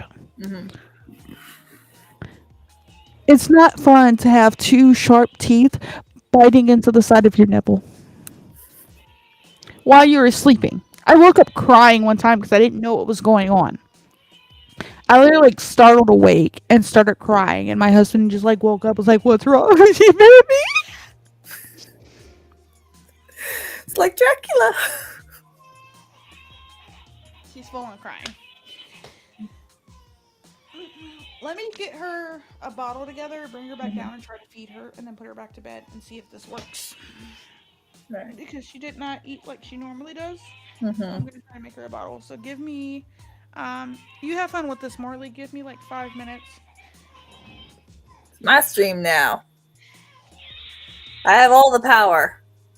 Sadly, I'm a Hufflepuff, and I don't know what to do with all the power. Like, I don't know, make cinnamon rolls. There was a reason why I brought up co-sleeping. I don't remember what it is. Between my goldfish brain having like only 3 brain cells, and then just like being sick with a summer cold. Um, oh yeah.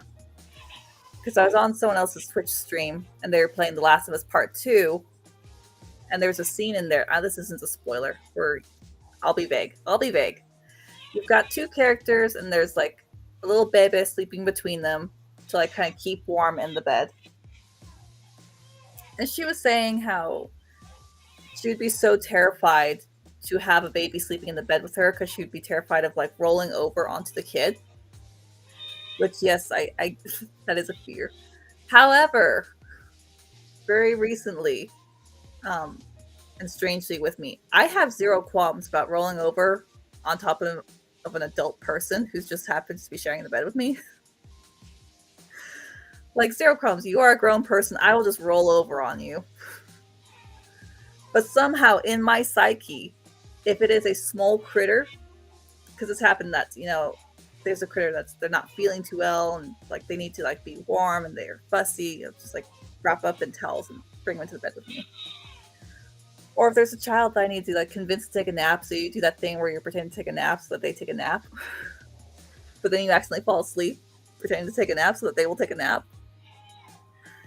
And just perfect stillness. Like my arm will go numb because I have not moved and I'm a side sleeper. And it's just really weird. I don't know. Is this a thing with dads too? I would imagine so. Like just some sort of like, parental thing shifts in your brain. It's like, do not crush the tiny thing. Troubles of being a mother. There's lots of troubles about being a mother. There was someone who was trying to, my critique partner actually, and bless her because she's just like one of the sweetest people on the planet. She was saying how running a ranch is like, being a mom. Like, I don't think so. Because, if a baby dies on the ranch, it's very sad, it's very heartbreaking, but it's not my child. And it's handled very differently. Being a mom is a totally different, it's a very, very different thing. And I don't think anything in the world can prepare you for it. Because at some point, and it happens with every new mom I've ever talked, my sister included, my friends included, complete and total strangers that just, they need a vent, is being a mom or being a parent in general. A lot of it is easier than anticipated, and a lot of it is a lot harder than anticipated. And it's this weird counterbalance of things that you think you would have to worry about are things that come easy, and things that you didn't think about are what's going to give you the hardest time. So there really is nothing that can prepare you for becoming a parent. You can try and prepare all you want, and sure, you'll get the hang of like a lot of it. But no. It's why I get very upset when you have teachers that refer to their students as their kids. No. No. You did not push that human through you and have to raise it. You're not there when that teeny tiny human is sick and vomiting with diarrhea and snot. You send them back to their parents. They're not your kid. And it bothers me so much. Because the kids pick up on it. Diarrhea and sending them back to their parents. Yeah. When teachers refer to their students as their kids. I mean, I don't mind that as much. No, I have more. But here's the thing. As someone who is working with teachers, they get very possessive of the kid. They start referring to like, oh, he's like my son. She's like my daughter. Yeah. No, they're not. And the way that these teachers start treating them like that undermines parental authority. Because the kids can't differentiate. They don't have the capacity to differentiate. I can agree with that, yeah. I'm giving her a cereal bottle. I changed bottles because her normal bottles, apparently, the nipples don't do cereal very well. I'm going to have to poke holes in them. You have to I have a poke holes little in your tool. nipples. Okay. I have a little tool that does it. But these glass bottles that she stopped using a while back, I had poked holes to like turn them into cereal bottles, so I just went and grabbed one and switched her formula over. Yeah. Maybe you'll sleep and stay asleep. The weird irony, just because you mentioned poking holes in nipples, and it reminded me, anytime I have orphans that, their cow mama or their sheep mama rejected them or something has happened, and they just don't have their mommy anymore, I could not find the bottle nipples for the life of me this year. So I had to go to Tractor Supply. I had to get new nipples. But the weird thing is that they're molded and they don't have a hole. So I end up having to cut off the tips just to make a hole. And everything just spills out of it. It's been such a hassle. Oh no. Hang on a sec. Let me get water. These bottles came with extra nipples, and then they came with like this little blue thingy that you can like poke a bigger hole into it so it'll take cereal.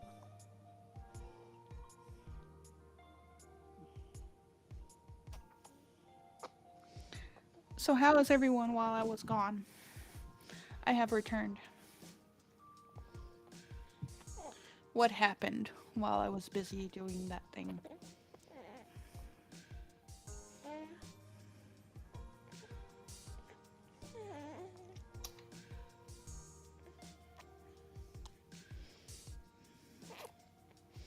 I will be going on the stream a little while longer because I feel like we have more stuff we can talk about and more questions we can ask.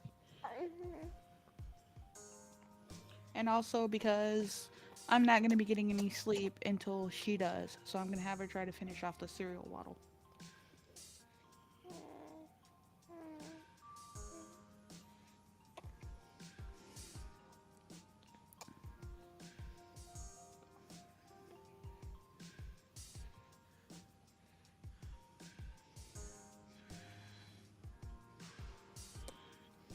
And don't be afraid to ask any questions that you are curious about. I don't get mad at people for asking questions. I'm kind of an open book. Don't be afraid that your question's too out of pocket.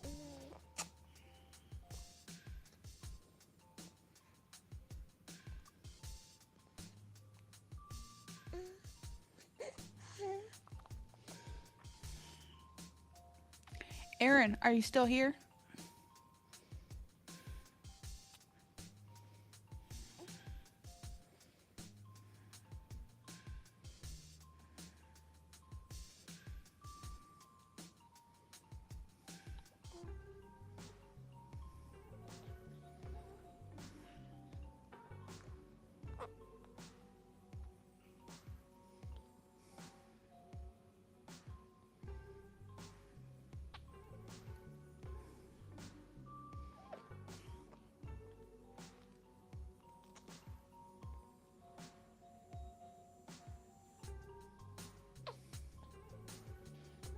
Yes. Hi, iRumbleBox. It is feeding time.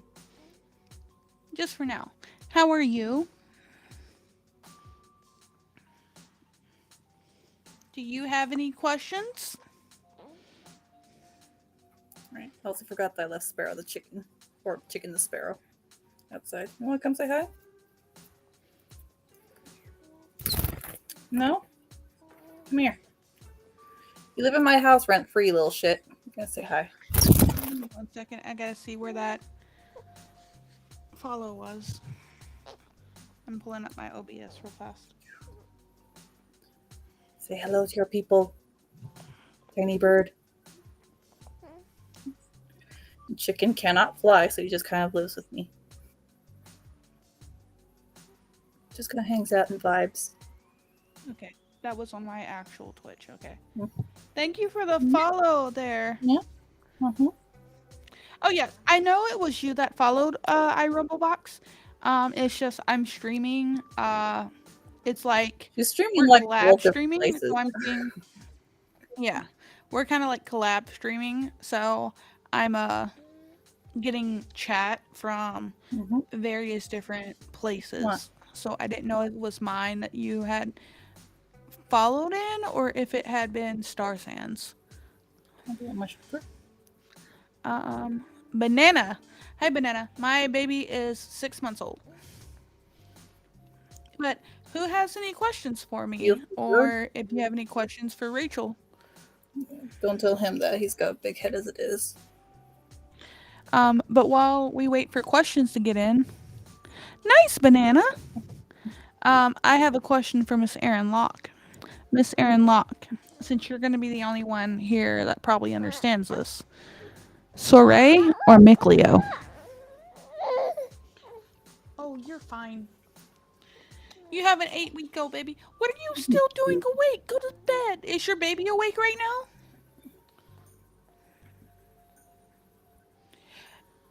iRumblebox, 8 weeks in baby time doesn't necessarily equate to 2 months. Just to kind of let you know.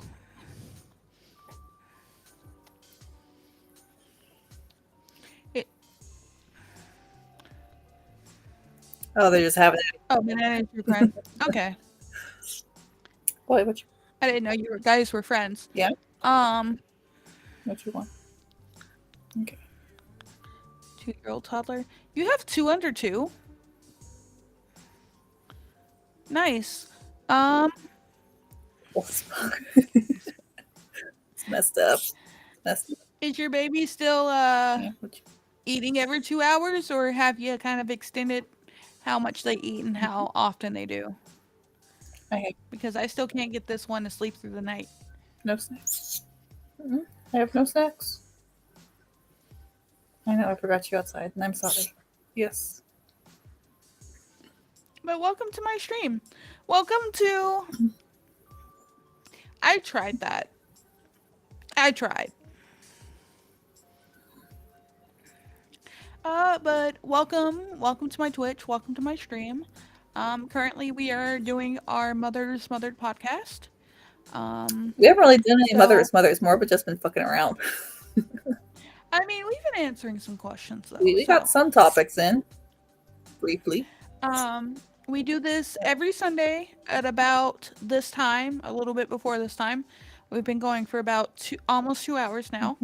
And then I usually stream right before noon or right around noon during Monday through Friday for anywhere between 3 to 6 hours. It just depends. And then we just do our normal things like games and reacts and things like that. So I appreciate the follow. Who has any questions? You can ask questions about parenting or raising a baby. We can talk about we can go more into having abusive ass fucking parents.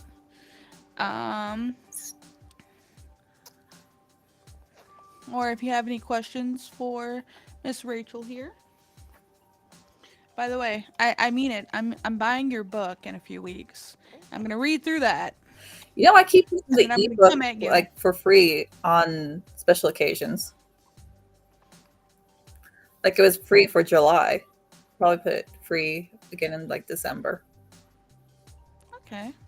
I rather have the hard copy, like I had told you before, because I can't get it on Google Play. Yeah, I can't put that one So for free. It won't let me. Yeah. So, I'm gonna buy it. I'm gonna read it. I'm gonna come at you. I'm gonna tell you every little thing I want. I think. No, if you're gonna roast it, just make it a very juicy roast. Okay. Take a few bites out of that. You just like having my meat in your mouth. Let me know when you start roasting. I will console myself with ice cream. The bird actually talks to you. Yeah, well, I found Chicken, what's his name, in the bullpen about 2 years ago. He just had a birthday this past July. So he's 2 years old. And he was just a little cheapy. Didn't have any feathers on him, really. And I just raised him from there. and he wasn't the first sparrow I fostered. But what had happened that he can't fly now is that the cat accidentally got in the house, and before I could catch her, she grabbed a hold of him when he was learning to fly. So she bit down on him and hurt his little wing, and he never really recovered correctly. I didn't think he would make it through the night, honestly, but he made it. He just can't get airlift, so yeah, he just lives here with me now. And I thought I was committing to like 3, maybe 5 years tops. No, in captivity they live up to 23 years. Not the way I feed him though. I give him potato chips and cake and shit. He's living his best life. We have some questions, so let's do these in order. Mm-hmm. First thing was, Esteban, how has it been raising your child so far? It's it's hard. I'm going to say it's hard but rewarding. They say it gets harder because I'll say this all the time when people ask. They say it gets harder the older they get, and in my opinion, I don't think it gets harder. I think it gets harder in a different way. So like right now what's hard is the fact that she's not sleeping through the night. I'm not sleeping very That's well. all. She has to eat so often, so I have to drop a lot of things to take care of her, which I don't mind doing. It's not a complaint, but that's the hardest part with her right now. But she's also getting to be, more independent, playing on her own. I still interact with her. I don't just like sit her somewhere and never interact with her throughout the day when she's fine on her own, but she's getting to be little bit more independent. Um, because she is 6 months old, she's learning how to move around, different things like that. She's laughing, rolling over, has her toys that she likes, and things like that. So I could leave her for like an hour and she'll have the time of her life. So that has gotten a little bit easier. But I know that I'm not far off from her being mobile, crawling, and things like that, which is going to keep me more on my toes. So it's going to like switch from the hard part is being no sleep to the hard part is being keeping up with her and making sure she's not getting into things she shouldn't because she's going to be crawling, if that makes sense. So as of right now, I would say that's probably the hardest part, but it's also very rewarding because you get to see like the most mundane things that you can do as a human being, and then you have a baby that every little thing is brand new. So, and you get excited for them over mundane things. I shit you not. Like, she's not a potato anymore. Like, I can't, she'll like lay there and not do anything and just fall asleep. So, like, you like know kind of like the milestones they have to hit. For example, like one of hers was rolling over. And it's just like the most amazing thing to see them hit that thing and be so excited. Or like the smallest thing was like her learning how to pass a toy between her hands, because it used to be like she would kind of stare at it and hold it and gnaw on it, and she didn't know what to do with it outside of like grasping it like hard as she could and like no control over her hands. And now she's passing them between her hands. She's laying there and she'll see a toy like a little bit away from her, and she'll like reach out her hand and she'll just start swatting at it, trying to pull it closer, like clawing at it. And it's just like the most amazing thing to see them do something so mundane and be excited about it. Mm-hmm. Like, she's growing hair and getting teeth, and I'm excited about that, like most mundane thing. She's growing hair. I do that every day. It's not like special, but she's No. growing hair and I'm So excited. like my sister has a little ginger hair baby. Are you okay, sir? And all right. And her daughter was having just like very slow hair growth. She just had like the tiniest wisps. So when she finally started getting enough hair to like put into like a little tiny ponytail, just ecstatic. You'd be surprised at how like awesome that like is to you. What? So that's my answer to that question. That's what it's been like so far. Because she's only half of a potato now. I can still What? lay her somewhere and she Yeah. can't get anywhere. The next question was for you, Rachel, and I'll just Mm. put that up on the screen. Oh, we have pop-ups. What were some unexpected cultural differences? Well, I didn't come straight here from the Caribbean. So uh, being very small and bounced around, it was kind of just like not really being very well orientated with what's going on. Uh, Climate absolutely coming to the US was something very, very different because I came from where it was very humid and very muggy and warm all the time to somewhere where I experienced snow for the first time. Yes. Do you want to talk too?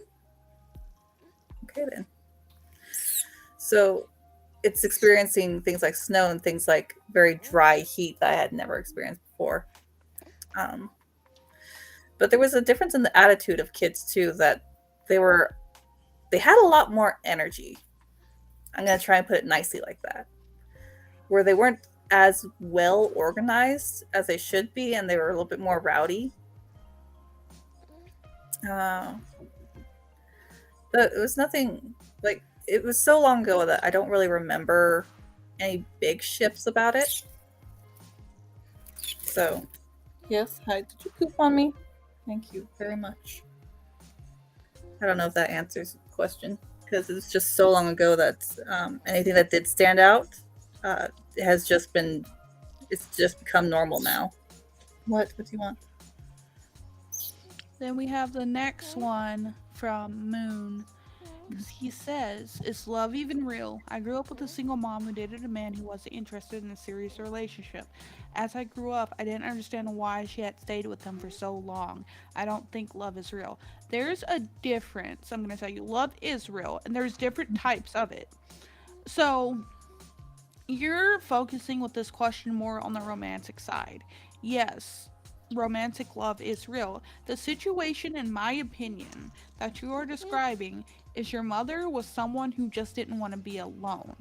If you're going to be with someone, you also have to learn how to be alone first. Because if you're not comfortable with being alone and you have these codependent tendencies that you'll just date everyone and won't leave them because you never want to be alone, it breeds a toxic environment where you just stick yourself with someone and you don't want to put forth the effort or want to try or don't think you're worthy enough to find someone that's going to make it work for you. Now, Okay. that's what it sounds like. Is that your mother just didn't want to be alone or didn't want to put in the effort to try to find someone or didn't know how? Because there's also this like phenomena that people who end up in abusive situations growing up with them also tend to be in those situations, and people in those situations when they get out tend to co- repeat the cycle with the partners that they choose. So like someone who is in a, let's say, physically abusive relationship and chooses to stay, when they finally get out, they have a higher chance of the next relationship and the next relationship and the next relationship being an abusive relationship. So it could be too that the type of like person your mom was attracted to was that type of personality, because either that's all that they knew or that's all they knew how to attract, Yeah. if that makes sense. It's kind of like the devil you know over the devil you don't. That there's security in knowing that there's going to be this pattern of behavior versus the unknown. And it's your fight or flight working against you. And for the same reason why people will have things like Stockholm syndrome is it's your psyche's way of coping and trying to make sense of the world and trying to make you feel safe.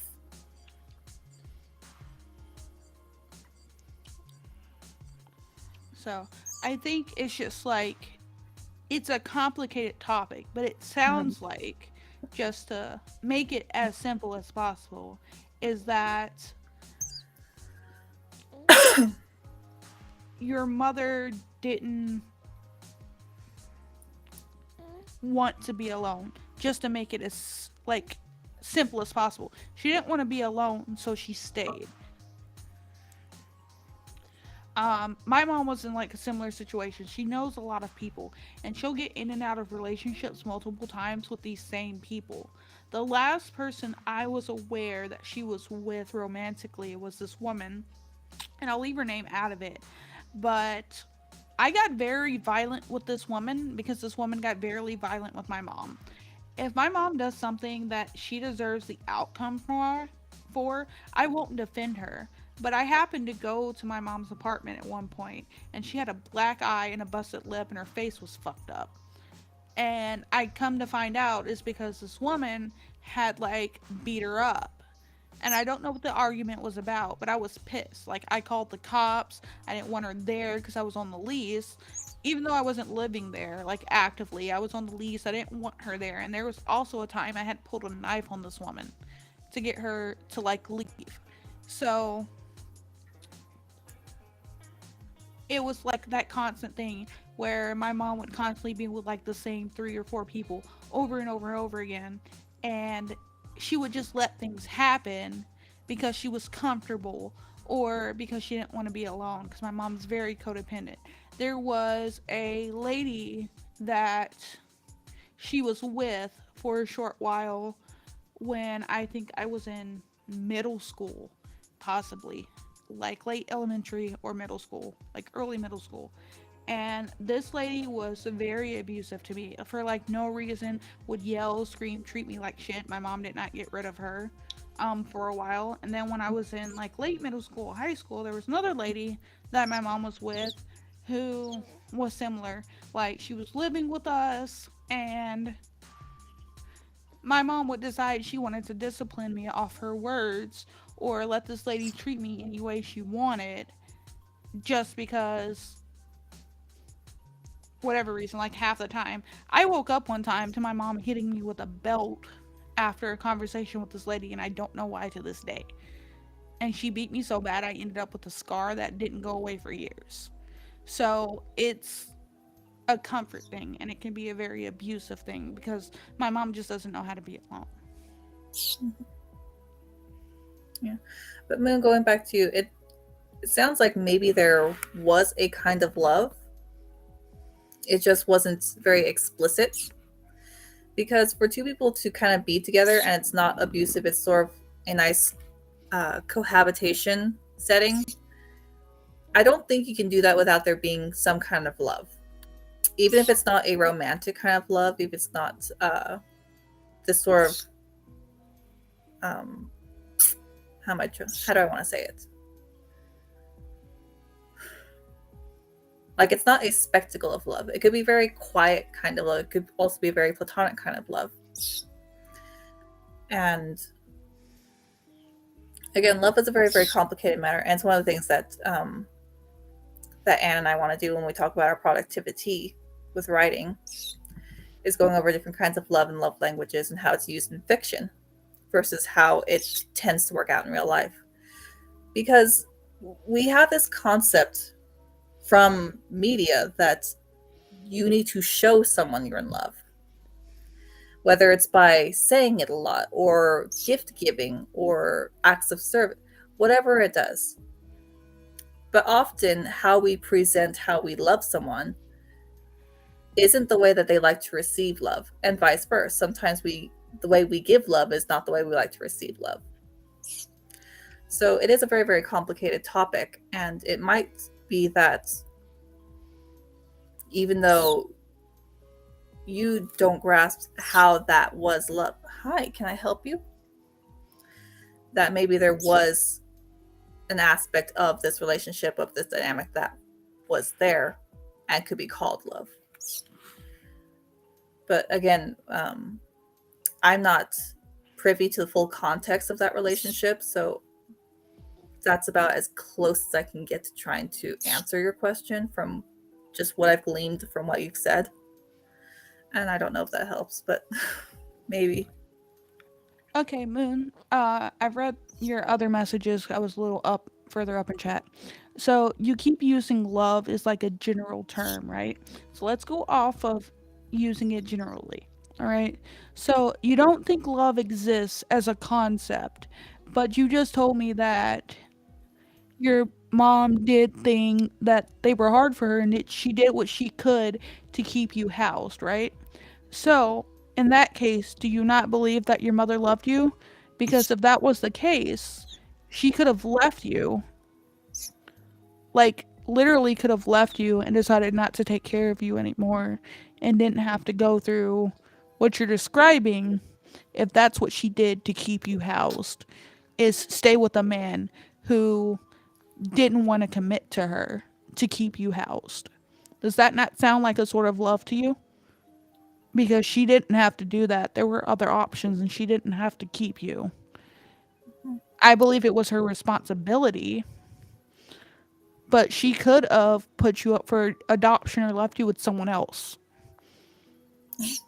Well, we might be reading wrong into it as well, because again, we're not privy to the full context of it. Yeah. This one says, I used to think love wasn't real until I experienced my first relationship. I didn't know true love until I met my fiance. Yeah, and that could be another factor too, is that, maybe there's a vacancy of it, of not experiencing a fullness of love. And then when you start feeling more and more of this experience and the different levels and the different gravities of it, there's a realization in there. Okay, are you done? Done. Come here. Like right now, too, like I'm feeding her and burping her and staying up with her. My back is killing me. I'm not getting any sleep, and things are hard for me right now. But I love my baby and I do anything for her. And that's why I don't mind suffering, like, to take care of her. Because certain types of loves can be toxic. Like, not all love is good, but you also have types of unconditional love, whether it's romantic, platonic, parental. There's so many different types, familial. Mm-hmm. So there's just so many different types of love, and there's so many different levels, and some of them can be good and some of them can be bad, right? And I get tired and I get fed up with her sometimes and it becomes a little much, but the smallest things also make it like really worth it to me because I know she loves me too. And how do I know that? Well, I'll put her down for a nap, and when she wakes up, she'll just be over there babbling, making noise. And then the second she sees my face, the biggest smile lights up like I'm the best thing she's seen since she's woken up. Little things like that will let you know that someone loves you and wants to be around you. Yeah. And I mean, even if you don't feel like you've experienced a love like that yet, that's also okay. Like, there's a very, very beautiful quote. I'm gonna fuck it up. I know that I am. So let me summarize it. There's a film called Under the Tuscan Sun, if you guys have ever known it. And it is a love story. I wouldn't necessarily call it a romance story. Yes, hello, chicken. But we start off with this woman who. Okay. Yes. Do you want to talk too? All right. She's going through a divorce, and it's a very nasty divorce. Her husband has cheated on her. He's leaving her for another woman. She moves into this tiny ass apartment. She's very miserable. Decides to take a spur of the moment trip that her friends had gifted her to go to Tuscany. Buys this house, falls in love with a guy who's already married. Like, oh, he's not the one. Like, falls for a different guy. He's not the one. There comes a moment where there's these two kids who are just madly in love with each other, and the families don't get along. Very Romeo and Juliet reminiscent. But the family's argument is, they're kids. What do they know about love? What do you know about love? Like, you went and you were married and you got divorced. Like, what do you know? It's like, true love does not exist. It's a thing in fairy tales. You should be more practical about it. And she argues, no, true love is real. I just haven't found it yet, but these kids have. So you don't have to experience it for yourself to kind of see it and be able to understand that's what that is. I don't know if that makes any sense. And Moon, you don't have to go anywhere. It's okay that you don't understand relationships and you're not entirely grasping the concept. Mhm. That's fine. Because, in my opinion, the best way to learn how to interact with people or to be in a relationship with someone is having that experience. Because it's going to be like, What do you want? it's very rare for the very first relationship you ever get into to be the one that you're in forever. Hmm. Like, that doesn't happen much. So, a lot of people have failed relationship after failed relationship, and you learn a little bit more through each one. Yeah. So, and then there's also different types of relationships too. So, if we're talking purely romantic, you learn with each like relationship that you're in, Hmm. however long it may be. You take a little bit from it. From every heartache, you take something a little bit different from it. Hmm. And they help you to understand what you want out of a relationship Hmm. and help you grow as a person who is getting into relationships.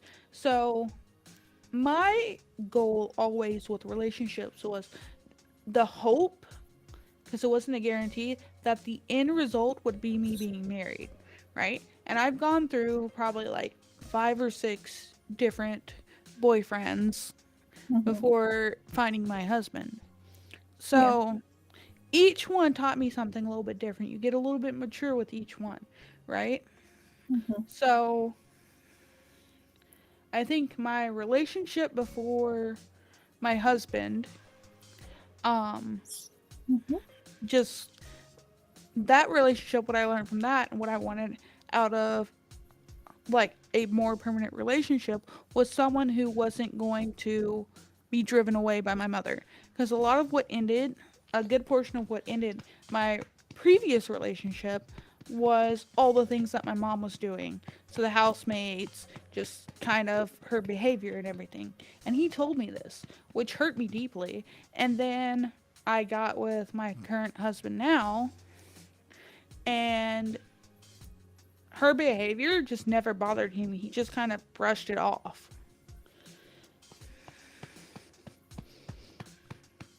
So, and he challenges me to do better, to like Hmm. make our relationship a little bit more harmonious, like I tried to do with him. Because God, he can drive me up a fucking wall. I shit you not, he can drive me up a fucking wall.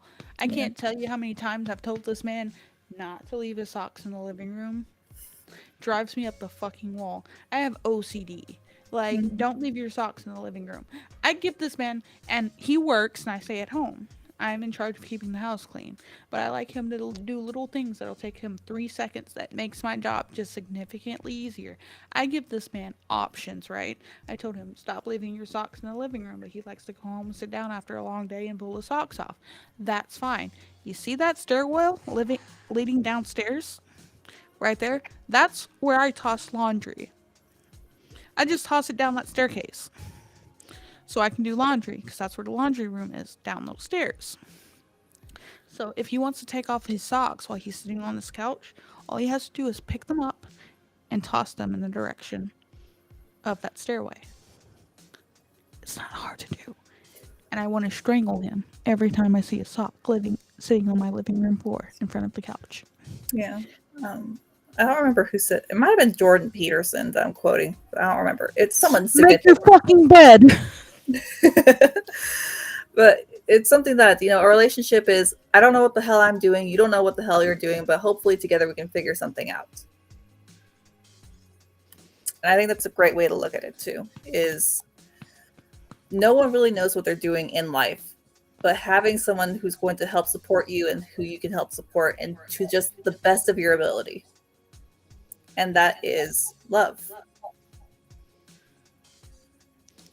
I would say more love is the willingness and the desire to stick through it and get to that point, because Mhm.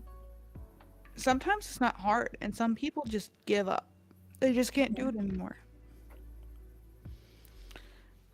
So I think the desire of wanting to be with someone that you're willing to get out of your comfort zone and learn how to do it together, which can be hell in a handbasket for a while, especially with other things life throws at you, is love. Yeah. And Moon Honey, it's like okay if you can't tell. It's all right. I mean, you look at me, I'm kind of a fuck up. I've had boyfriends and girlfriends aplenty. I'm still single. And I've known people that they met their now spouse when they were in second grade. And they just knew from being a kid, like, I'm going to grow up and marry that person. I've known people that they were complete strangers. They went on a date and knew from that day that that's going to be the person they end up with. And it's very, very beautiful. But you also have, people who just, they keep trying. And I think that's the most important part, is that you have a hope that, there is going to be someone out there who will help make your life happier, fuller. Does that make sense? Okay, I'm gonna go try to put her back down. She ate. I filled this to the brim. Mm-hmm. And this has quite a bit of cereal. If I pull close, you can see it Yeah. all settled in the bottom now. Yeah. So hopefully she stays asleep. She should be fine now that she's not hungry, because that's probably what her problem was, considering how much of that she just ate. Go into a food coma. Yep. So I'm gonna put her. All right, Chicken, do you want to have anything to say? Any parental skills? I love you too. Mm-hmm. Yeah. You have been awfully cuddly ever since I've been bringing chickies into the room. Yeah. Were you worried that your place as the house bird was in jeopardy? Mm-hmm. Yeah, you were worried. I don't know. And it's okay that you don't know. I mean, people are complex. I mean, we will sit around, we'll joke, to think like a man is easy. They want a beer to see something naked. It's a running joke. But people as individuals are complex, multidimensional beings. And part of what makes us complex is that we don't always know what's going on. Sometimes we don't know what's going on with ourselves. Sometimes we're just having kind of a meltdown. We don't even know why. And that's also okay. You work through it the best that you can. A relationship can still have love whether it works out or not. Yeah. I mean, and this is something that I've said about many of my exes, is that I resent one, because that was a very toxic relationship. And it was a very abusive relationship, to the point where I was saying, I don't even know why he likes me. Like, I'm not worthwhile. And I caught myself saying this. And that's the only relationship that I kind of resent. But every other one, even though it hasn't worked out, like, there was still hi, do you want to talk? Yes. But there was still a factor of love, even though it didn't work out. It's okay to live in this world, to learn and grow. Yeah. And, I think we're so set on that we have to make a relationship work out. You can't force a relationship to work out, because that's not fully in your control. That's also partially in the control of another person. And not everything that ends has to be in this spectacular, that they were never the person I thought they were and you villainize them. It doesn't have to be that way. I mean, there's relationships that I've had and they've ended, and I do miss the person, because they were just a very nice person. It just didn't work out with what we wanted in life. That maybe that particular individual wanted, the bourgeoisie of living in a big city, and I'm not a big city person, and that was just something that we couldn't agree on, like, just as a aspect. Damn it, woman, You lean into the camera and you eat slower while making full eye contact. That is the content we are here for. Full eye contact and eat slowly.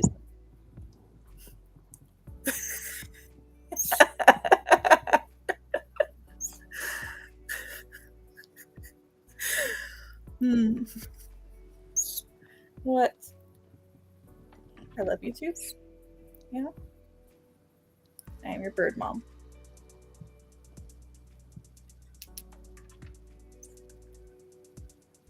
Mm-hmm. Absolute premium content. So rich. It goes down so good.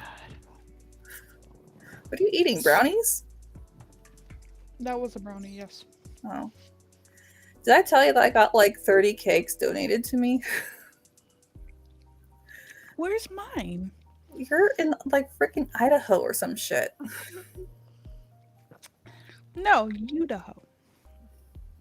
I That was mean, a joke. Ignore me. I was trying to think of something to come back with it, but I'll give you your comeback. between having a fever and nothing, I'll come back. Oh, okay. I almost missed that one. Damn. No, there was a bakery with our nonprofit that just donated like forever cakes, and they're just like little 8-inch cakes. They're like 1 inch big, like little toddler size cakes. I asked if I could take one home, and I was taking like 8 cake home. They gave me a box, and the box was like 30 cakes. Nice. It's like I wasn't gonna be greedy, but now I have no self-control. You've already given it to me. One of the people from our group made like 3 batches of brownies Mm-hmm. because I guess they and another person in the group they can't have gluten. It's not like a choice. They can't have it. Oh, they have celiacs. So she made gluten-free brownies with I think walnuts or something like that, some sort of nut. And I hate nuts and brownies. And then she made regular brownies for those of us that can eat gluten. And so there were so many snacks because basically everybody brought something. So they were like, "Who wants to take what?" And I came home with like a few brownies and some apple fritter. Sorry, apple crumble, not apple fritter. My 3 exes fell in love with me after the relationship was over. They only grew to love me because they missed me, but they chose to break up with me, so it was their loss, and I grew out of this. They were gone. Yeah. I've actually had that happen. Is I didn't know that some exes were still following me because like I just didn't. Here's the thing: when we break up, I sever ties because I'm not stupid. I can't say I've severed ties with every single ex that I have, but I want to say like probably most of the ones that were serious exes, Mm-hmm. I've probably like every so often I'll go back and see like what's going on with their life, I don't even do that. but I don't like reach out or anything. So I get curious and I get nosy. That's Nah. basically all it is. So like all of my non-serious ones, I don't mind like having as friends. Mm-hmm. Um, I think I have like 2 that I like. One, I can't like see anything on their Facebook, but the other one I happened to just like get curious one day and looked up their Facebook, and they're married and they have another kid, and I'm happy for them. Like Mm-hmm. every so often, I just look and be like, I wonder how so and so is doing, and then I'll just like kind of look at their Facebook page, and then go about my day, and then forget about them for like 3 years. No, I don't. I don't have them on like any kind of contact or social media. Yeah, I don't message them or anything. Like they're No. happy, I'm happy. It's it, especially if it wasn't like a bad breakup, right? Yeah. So like it's whatever. Like neither one was hurt by the thing. How was he doing? Oh, he's married and has another kid. I'm happy for him. No, I just like to imagine that for all my exes that, it didn't work out with us, but they found someone. They're like living their best life now. I kind of like to see it. But Nah, I'm nosy. I don't no. want to stir the pot or start anything. But I'm But just I have curious. had it where after my first modeling gig, they had released to me like 4 photos because I signed away my rights for all the photos. But they gave back like 3 of them that they didn't quite like, but it was still kind of good. And they gave those to me.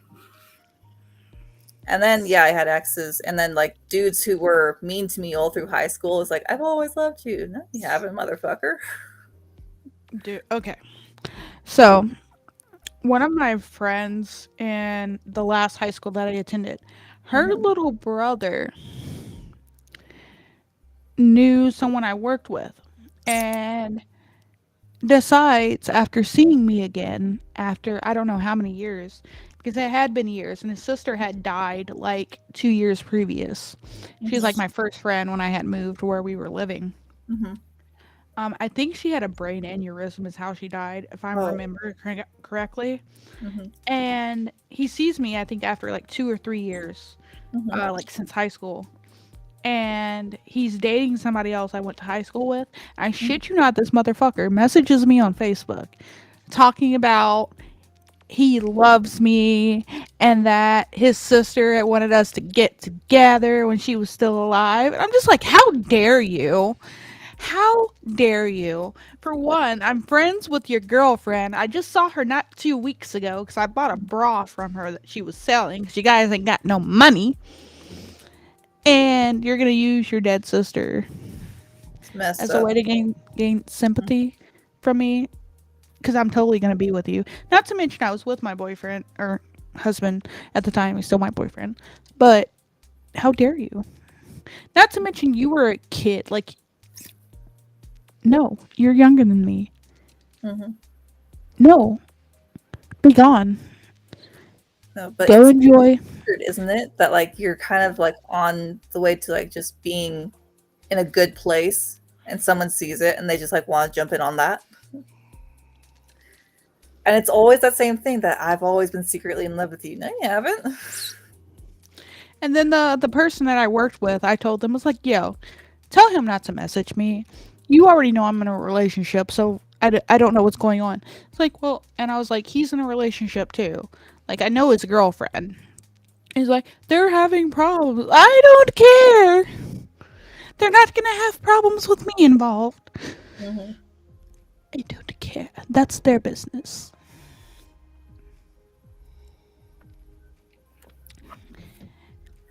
Next thing I need, last thing I need, is all of the people I went to high school with messaging me wondering why I broke up someone's happy home. Not happening.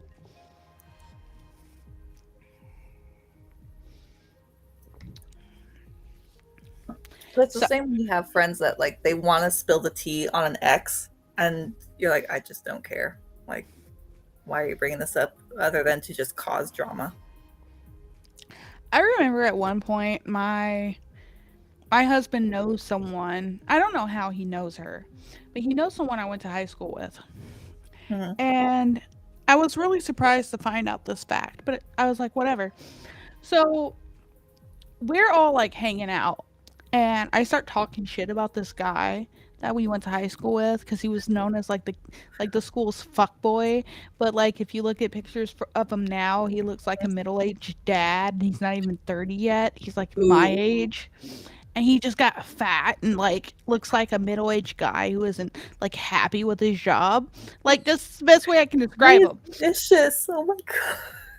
And I'm talking like we're like talking about people like we went to high school with, me and this girl. Mhm. And I start talking straight shit about this guy because I had slept with him too. And I'm talking all types of shit in front of my husband about this dude. And she Mhm. just goes silent and she's like, I'm dating him. I was like, no.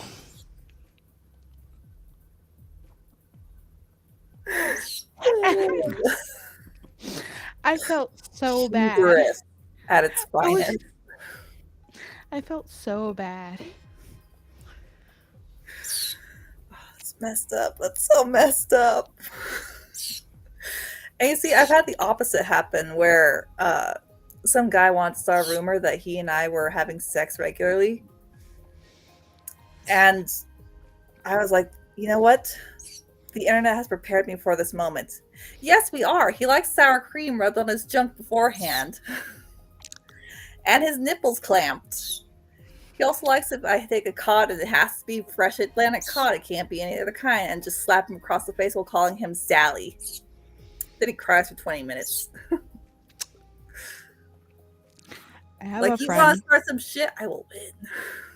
I have a friend who does leatherworking, Mm-hmm. and she's married now, but she was dating her husband back then, Mm-hmm. and because of the type of life they live, Mm-hmm. she gets some really weird people in her life. Let's just say that.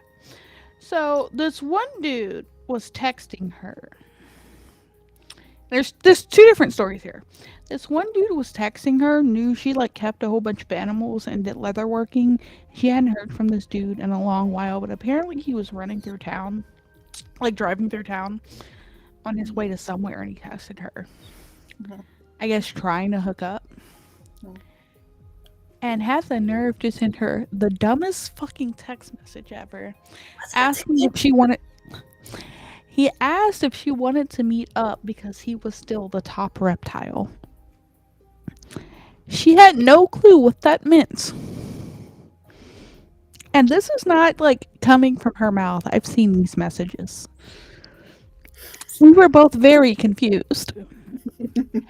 Another situation she was in is that this dude kept messaging her and she was entertaining this and her boyfriend knew about it. Mm-hmm. And he sent a picture of his junk to her. And instead of her getting mad, apparently I saw a picture. This thing was enormous. And she did not believe it was real.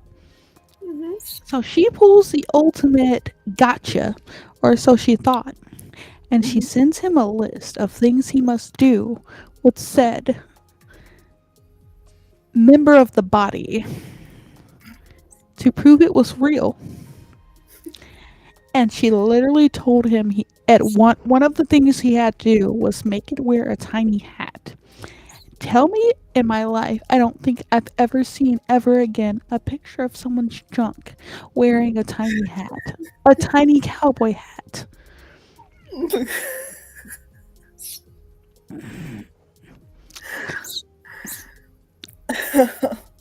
I have some friends, and let's just leave it at that.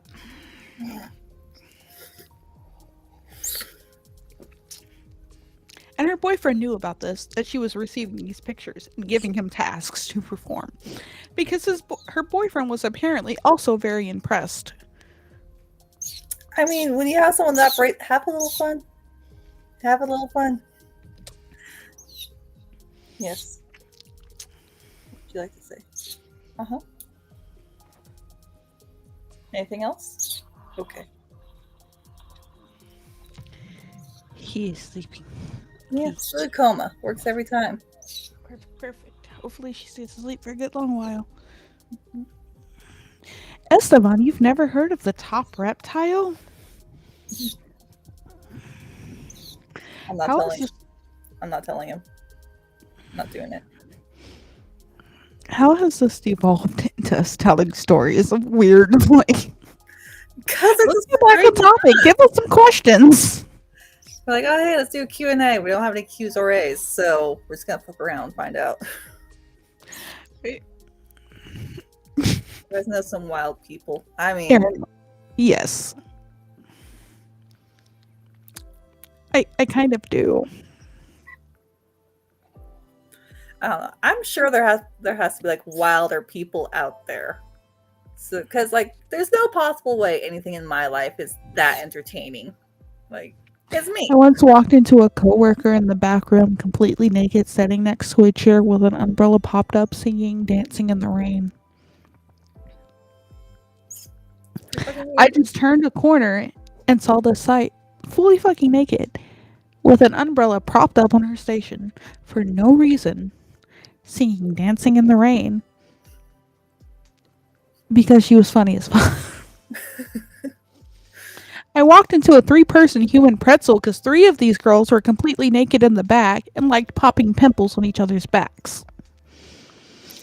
How they managed to turn themselves into a pretzel to this day, I will never know.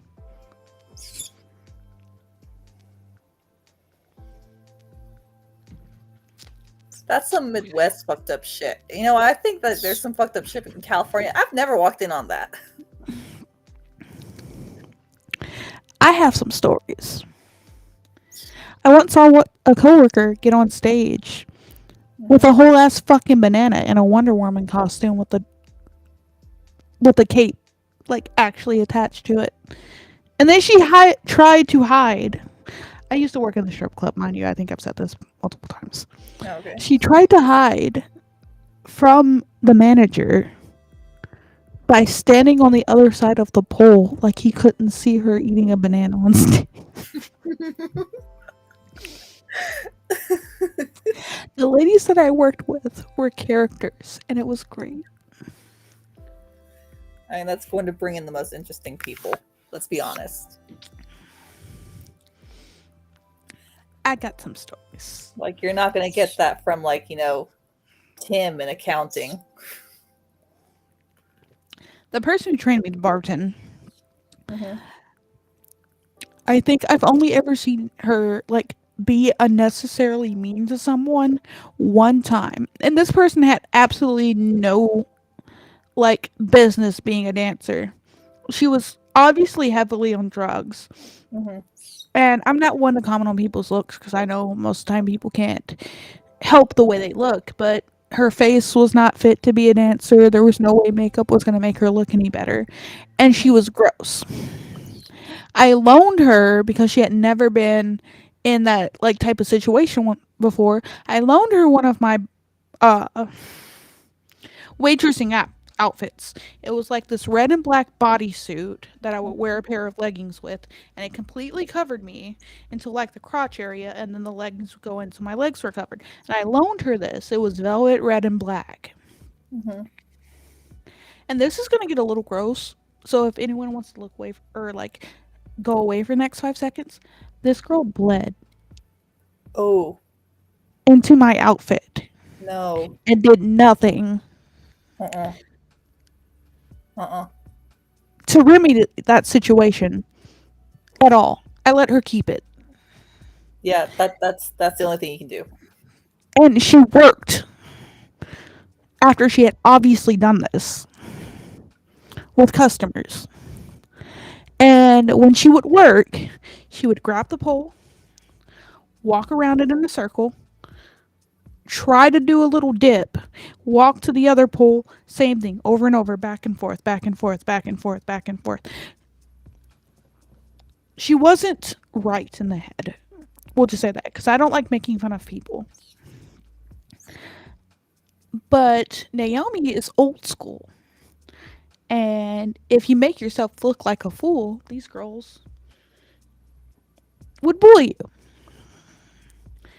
For various different reasons. Some people got bullied for just being a know-it-all, prissy little young fuck who thought they were better than everybody else. I saw a few of those get their ass beat because they thought they were better. No reason to be bullied. But she really had no reason to be bullied, I'll admit. And I think the one time I've ever seen the bartender that trained me, she was a dancer at this point, be mean to someone is she... For one, I think it's because of the person who brought her in to work there. They didn't like. I think that was one of the reasons. Also, she thought it was really stupid that they kept her around because this girl worked for like a week or two. And she gets on stage and starts making fun of her by doing the exact same routine that this girl did. And I kind of felt bad. It wasn't my place to say anything.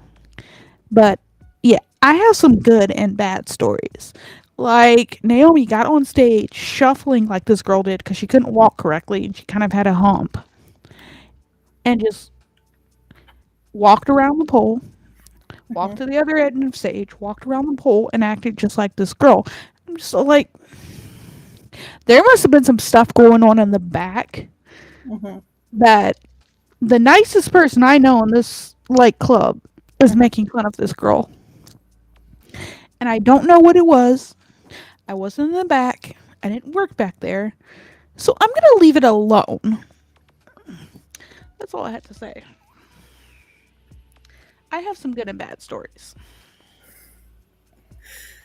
I've always thought I can't be a stripper because, I don't look good naked, and also I've got two left feet.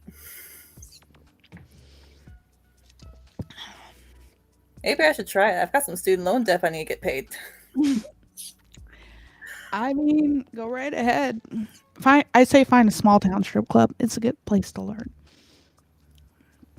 But yeah, I have some good and some bad stories Sorry, about that. it just sounds like legitimate advice, and I don't know. The irony of it is just making me laugh. Yeah, I have some good and bad stories about that place. Mm. I have stories about fights. I have stories about funny moments. I have Mm-hmm. stories about people getting their ass beat and they deserved it. I think the last fight I remember vividly was we had a lady that worked there. She had two kids, and her oldest kid was like he's a teenager. And he was a teenager at this time too. He was like early teens. Yeah. And his dad had died before she Well, had her second kid. mm-hmm. She had her second kid by someone else, but his dad had died like years previous, and they had been married. And apparently, it was like a lot that they had went through because he was sick or something.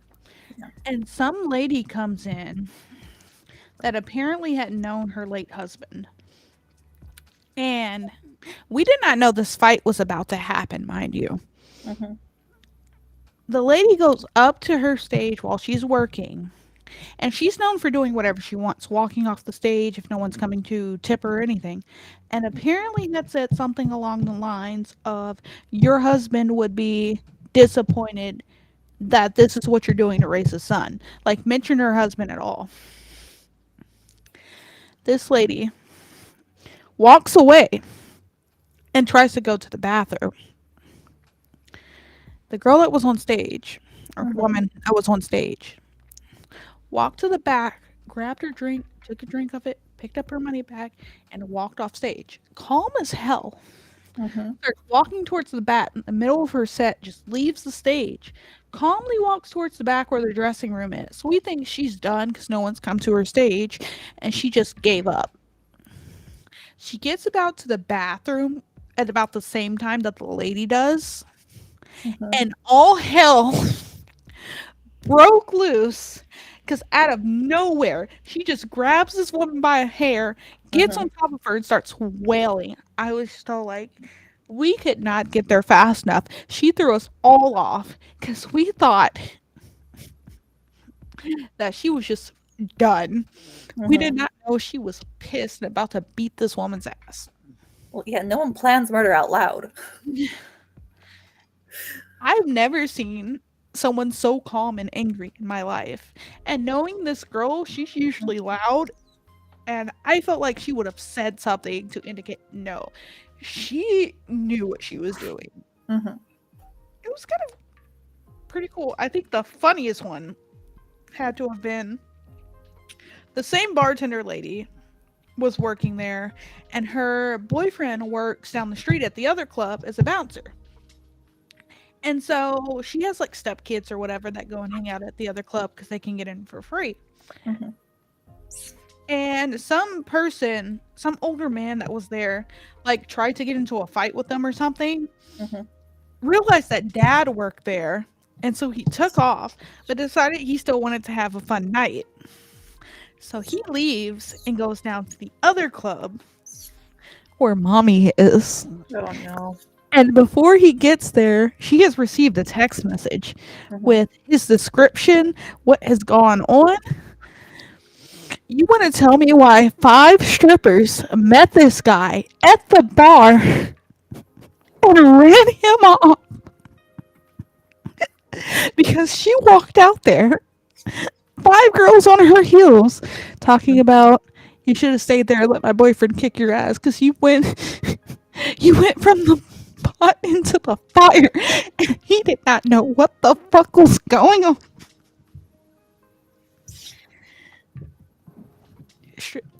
Long story short, strip clubs be cray cray. I'm just saying that. Who has questions? There are a lot of questions. What are your thoughts on school bullies? From what I experience, I realize how much bullying I am. I let other people treat me terribly and barely fought back. It depends on the kind of bullying. Mhm. It's going to be kind of a hot take. I don't think people should be cruel to another person, You cannot fly. but there are some people who should receive some slight bullying, just slightly. And it's usually the ones that have a chip on their shoulder and they could do with a little character tuning. We're not talking about being cruel. Don't steal people's money, constantly talk bad about them, shove them in lockers, like constantly just being cruel to be cruel. We're not talking about cruelty. We're talking about a little character adjustment. Um, so like for people who have a chip on their shoulders, you think they're hot shit, or the ones that do bully people should receive a little bit of bullying. Just a little bit, just a little taste of their own medicine, or a little bit of a humbling, I would say, makes more sense. Like hubris. Yeah. So, not anything crazy. Maybe every so often, like, hide their gym clothes so they're like stuck in there for a little while searching for them. Like, just kind of let them know that they're not as hot shit as they think they are. Does that make sense? Now, cruel bullies. The type of people to bully you on stuff that you can't change. Oh, you're poor. Oh, you're ugly. Oh, this, oh, that. The type of people who will bully you and be cruel to you for things that you cannot help, for your social status, for things like that, like cruel bullying, should never be allowed. No. Because I grew up being bullied. I've had girls hit me in the face with beads in their hair. I've been pulled by my hair. At one point, I was trying to go to the park in the complex that we lived in, and they closed the gate on me. And then when I tried to climb the fence because I wanted to play in the playground, and I was like, I don't know, 11 or 12, they climbed up there and started beating my hands off the fence. It's fucked up. So I don't think people should be cruel to each other.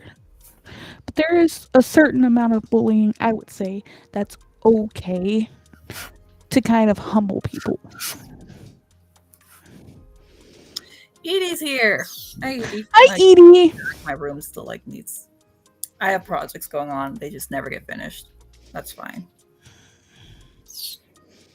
Because there are levels to it, just like there's levels to everything. Yeah. And then there's the type of bullying that, like, the fun little bullying you do between friends, where it's all like fun and games, no one really gets hurt. So there, like most everything, there are levels to it.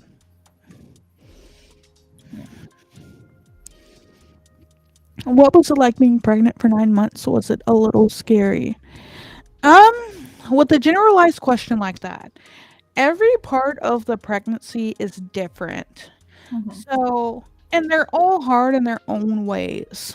So, they'll tell you that the first trimester sucks, the second trimester is the easiest, and the third one gets a little bit harder than the first two. And I'll agree with that because first trimester is when the morning sickness hits, and there's different levels to it. There are things you can do to help alleviate for a while. um it's kind of scary not being able to eat, to go off what Edie said. Like, having problems eating is a little bit scary because you're also worried about the baby, that you're not eating enough, you can't keep anything down, and you worry about yourself. Once you get out of the first trimester and the morning sickness is gone, then you're in the second trimester. It's the easiest. The baby isn't too big. The morning sickness is gone. Mhm. You're just kind of tired all the time, but you don't have as many problems. When you get into the third trimester and the baby starts getting bigger and start moving around, is when things start getting a little bit difficult because you're tired all the time. Things are starting to like hurt. You're getting extra weight. Plus, when you're pregnant and your baby starts moving, Your normal everyday motions to a baby keep them asleep. So they sleep throughout the day while you're up awake and moving around. But when it comes time for you to go to sleep, you're not moving as much. That's when baby wants to be the most active and keep you Get awake. pregnancy So, insomnia from it. yeah. So it gets difficult to sleep too. Hmm. So I relied on Leon to get me to sleep through my last trimester. I don't know if I've said this. I would literally put on his streams every time he streamed, went and got in the bed, and fell asleep listening to him because I couldn't fall asleep otherwise. Like, I would literally come in and was like, okay, you're streaming. Thank you. I need to sleep. He's like, okay, cool. I would literally, like, just have a stream playing to fall asleep. Hmm. So, um, But also, every pregnancy is going to be different too, because there's some women that in their first trimester they don't really go through nausea, but they go through all these different cravings. mhm. The cravings can be real. I can't say I really had pregnancy cravings. Hmm. Um, I didn't really have any. My nausea was really bad though. Like they put me on medication to control my nausea Hmm. because I couldn't keep down water. My morning sickness was really bad. Hmm. And driving exacerbated it. So like if I had to drive for work longer than I want to say the normal 10-15 minutes it took to get to the normal stores I worked at because I had to go out of town quite a few times while I was in my first trimester and morning sickness running rapid, and one of those times I had to drive 2 hours. Normally it was just like 45-50 minutes to another store, but if I had to drive for that long, it didn't matter if I took my medication because I was like locking the doors and throwing up all day. Hmm. Um, and then is pregnancy scary? Pregnancy can be pretty scary. Um, and it can be very irritating too. You have a lot of things that you worry about when you're pregnant, especially when it comes time for like giving birth because, as a woman you have all these worries like am I going to make it through this? This hurts, different things. Um so yeah, it can be scary because Hmm. there's a lot of things going on in general too, like from earlier with the nausea, not being sure you're going to eat in the first part of your pregnancy, being worried that your baby's not going to make it is a huge thing because for you're the most likely to lose your baby in the first trimester to miscarry than in the second and the third. So that's a big thing that you have to worry about. Um, I did not have any weird food cravings. Um, and then for me personally, when she initially started moving, I hated it. I hated it with a passion. It's just because it felt like what a fish feels like if you feel it like moving in your hand. It was just that wet. It kind of felt like that slimy, slithery feeling. I've never heard it described like that. Like when she initially, like the little flutters, just felt like Hmm. something was swimming, and I hated it. It put me on like pins and needles and on edge. When she actually started making more like stronger movements, not Hmm. the occasional like flutter and swimming feeling as she got bigger, I didn't mind it until she started digging her like joints into the side of my belly, and there was a constant knot on my left side. But her first movements felt like there was a fish in there, and I hated it. And every pregnancy is going to be different too. My mom will say how with me, I was very aggressive in her belly. That if someone touched her belly, I would just go punching and kicking. And then whenever she would just like sit down quietly or lay down, I just like would do jumping jacks. But with my brother, he would just be very, very quiet in the belly, to a point where she would get worried that, you know, he hasn't moved in a really long time. And that wasn't normal from what she experienced with me. So it's every pregnancy is going to be different. Have I explained my birth story on here, Esteban? Because if you don't know how actually ended up happening, I don't mind like going through my birth story.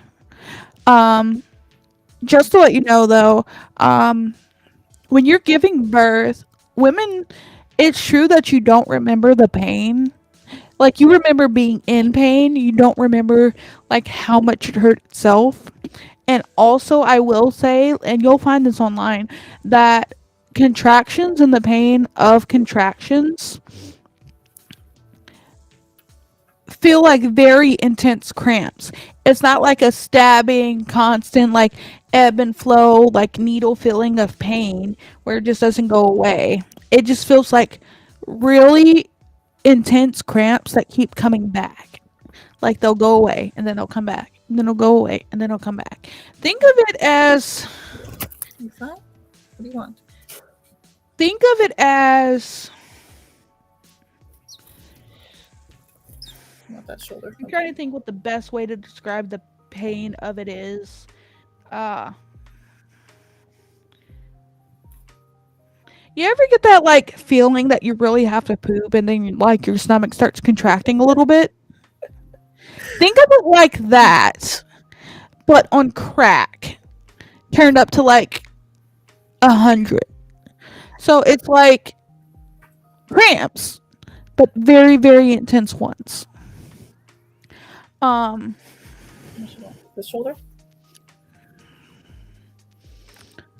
so that's just kind of what it was. Now, as far as epidural, yeah, I didn't want the epidural for very, very many reasons. One thing that, especially if you've never given birth, you don't know, is with the epidural, it's a spinal block. So once you have it, you can't move.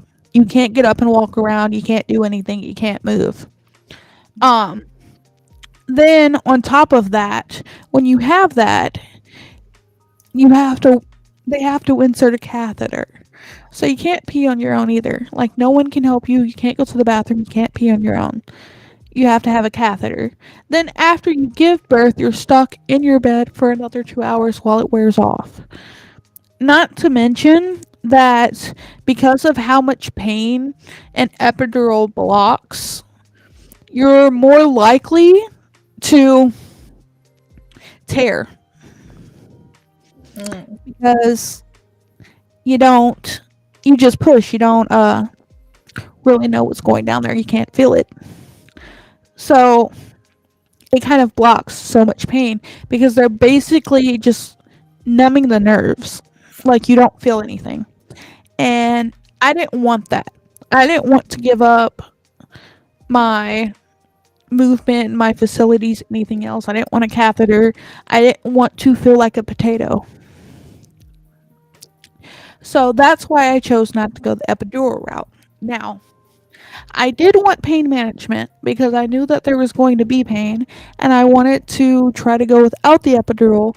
If push came to shove, I had said in my birth plan that if it really came down to it, I would not be against it.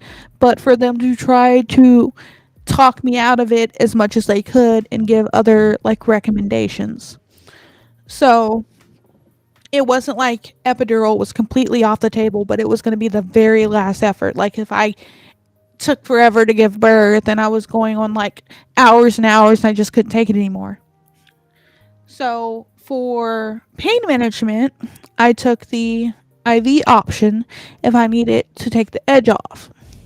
So they gave me doses of fentanyl. Very minute, controlled doses of fentanyl.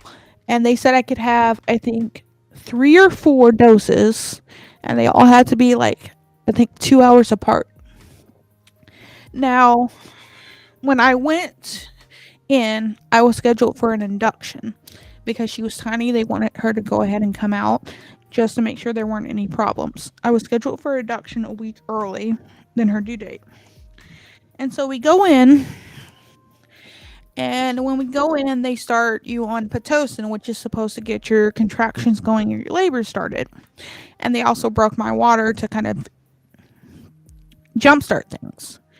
I was fine at first, but as everything built and as things started going, and also I was dilated to a 4. You're supposed to be at a 10 when you're giving birth. So I had already started dilating for a few weeks before. So things started getting going, and then contractions started getting a lot more intense. And so at this point, I'm just all like, okay, I want my first dose. And the nurses and everybody will bring you and other things to kind of help with the pain too. So like one of the nurses had given me a comb because one of the tricks is that if your body can only focus on one type of pain at a time. So what they did was they gave me a comb so I could squeeze on it and do things to like hurt my hand to try to take Just away like from the other pain that I was feeling. oh.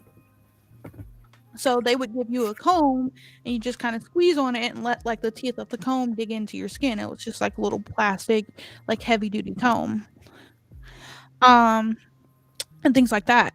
So after my first dose, because I had my baby all natural. I don't know if you guys know this. After I had the first dose, I was like, cool, I'm tired. I just went through all of this.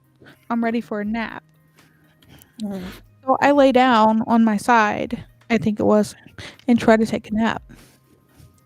Within 30 minutes, I had nurses and my doctor in my room coming in, making me turn over in every which way. And I'm feeling heavy, I'm in pain, and they're wanting me to move around, and it's just difficult Mm-hmm. because things are going along. They've broken my water. I have things moving, and it just gets difficult to move.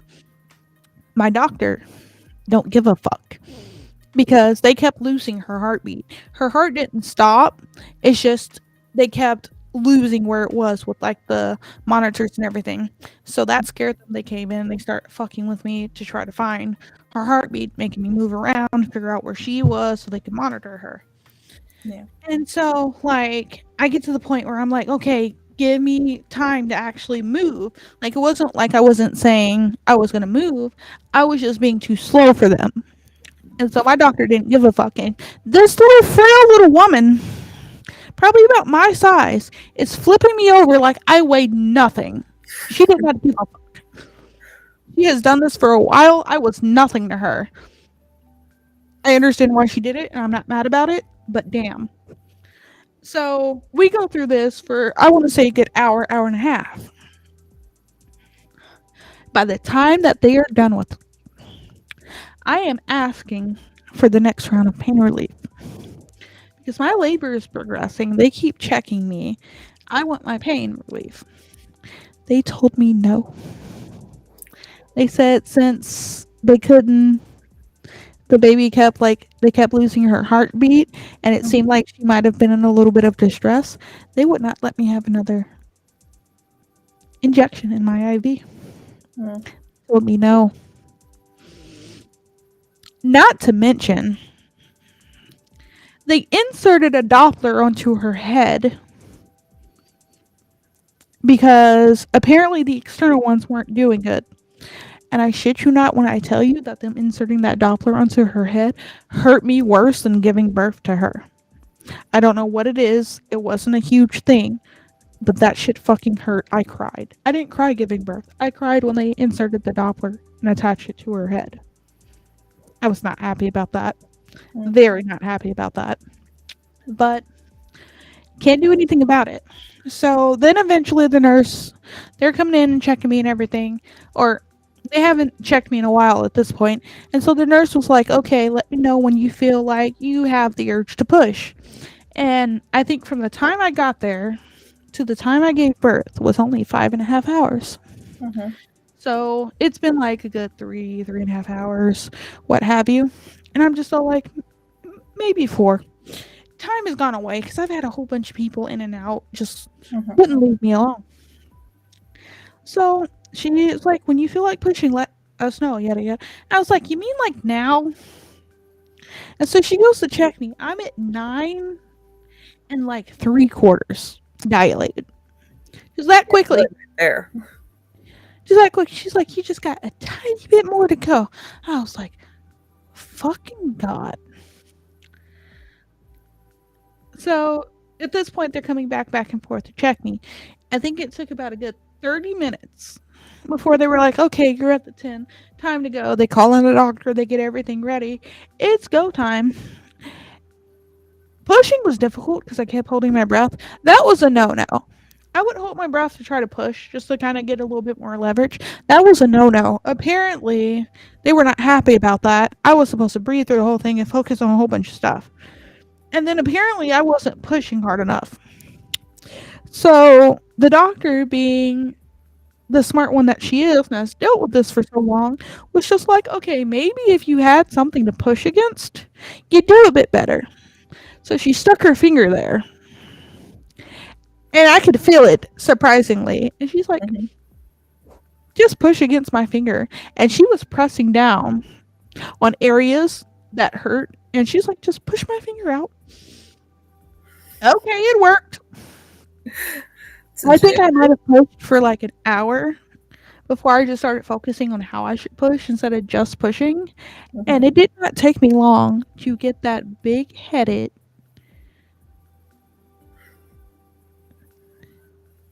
wrinkly baby that would not let me sleep out of my body. And she knows I'm talking about her because I just heard her make a sound. When I tell you Mhm. that she trolled me so hard from in my belly. She's like, "You're not getting any sleep today." I got there at 8 in the morning. She was born by 2. I have a piece of paper that's sitting on my shelf right over there that says exactly the exact time she was born. By 2 o'clock, she was here. I think it was like 1:20 something. Yes, I had an awkward lesbian experience with my OB. It worked. She knew what she was doing, and that shit was crazy. That shit was crazy. But yes, 5 hours start to finish from the time they got me in my room to the time I gave birth to my daughter. Mhm. And I swear to God that I was at a rave or had some sort of fucking fever dream because that shit went by so fucking fast and so much was going on. I'm pretty sure I permanently have whiplash. Yes, I had my baby all natural because my baby decided that mommy gets no sleep and no pain meds.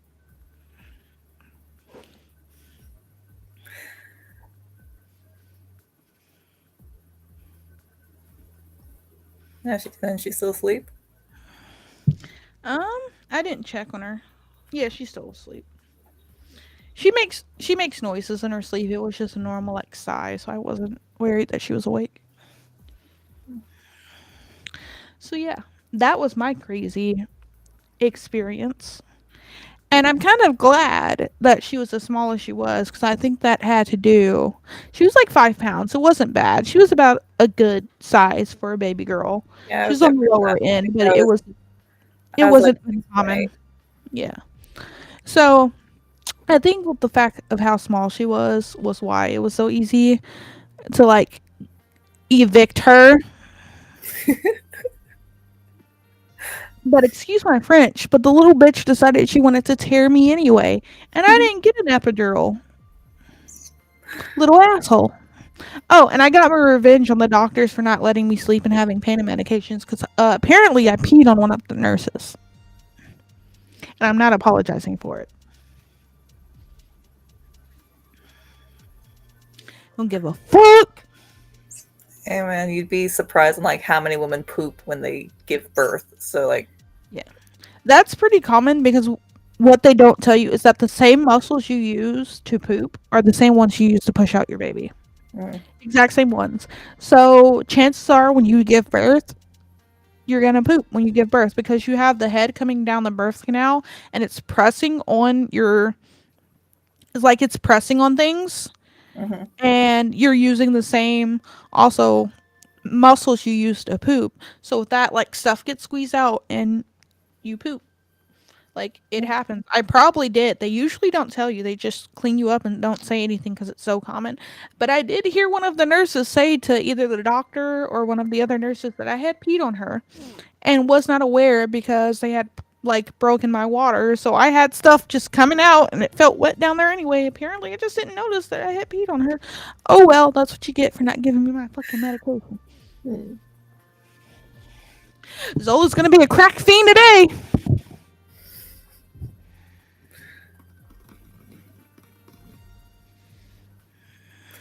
Do we have other questions?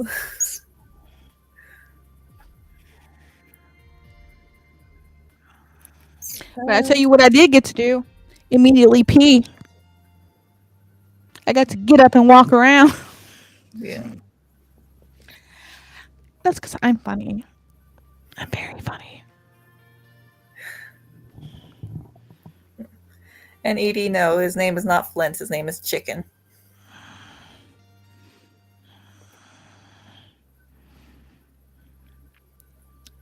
So yes, that is the story of how I gave birth to my crotch goblin. Crotch goblin. Oh, sorry. She's older now. Booby bandit.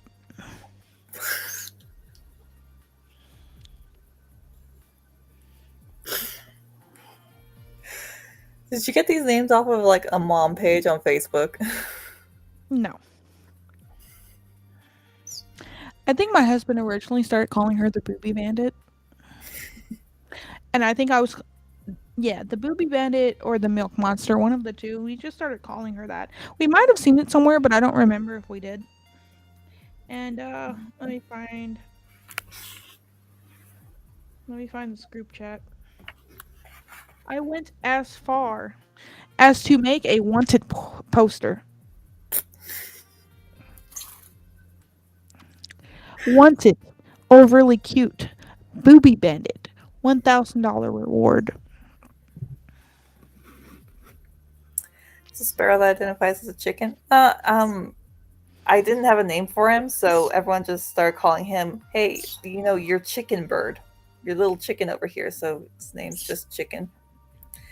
And yes, we have a chicken named Sparrow, and they are friends. Yes, I know, I'm talking about you. Do you want to talk? I love you too. What is your ideal breakfast meal? I like grains. I have eaten, for breakfast, I have eaten grits, I think, the last 4 days in a row. And there's this fun little thing that you can find now that I didn't know was a thing until like 2 shopping trips ago for groceries. They make Cinnamon Toast Crunch Cinnadust Mhm. as like a seasoning thing. So you can buy the stuff that they put on top of Cinnamon Toast Crunch. And I have been putting that and sugar, a little bit of sugar in my grits, and it is amazing. And they also make a Cinnamon Toast Crunch bread spread, like a toast spread, that is to die for. That shit is good, and I'm a fat person because I keep buying Cinnamon Toast Crunch related products. I don't think I've ever idealized breakfast because it like always depends on the mood. That sometimes you just want a big, fluffy, fresh baked, cinnamon roll. Other times you want grits, and sometimes you just want like pancakes and bacon. What do you want? How would you grill your meats? Charcoal or propane? Charcoal. I don't own a grill. I don't know the difference. I don't grill much. That's more of my father-in-law's type of thing. So I don't know how to answer that question.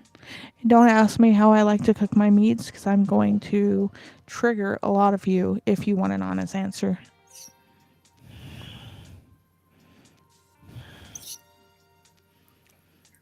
Yeah, burgers, charcoal. Because like charcoal, depending on what kind you get it smokes the meat nice.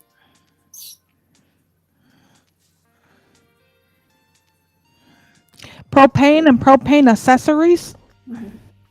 I tell you what. Now, Peggy, that boy ain't right.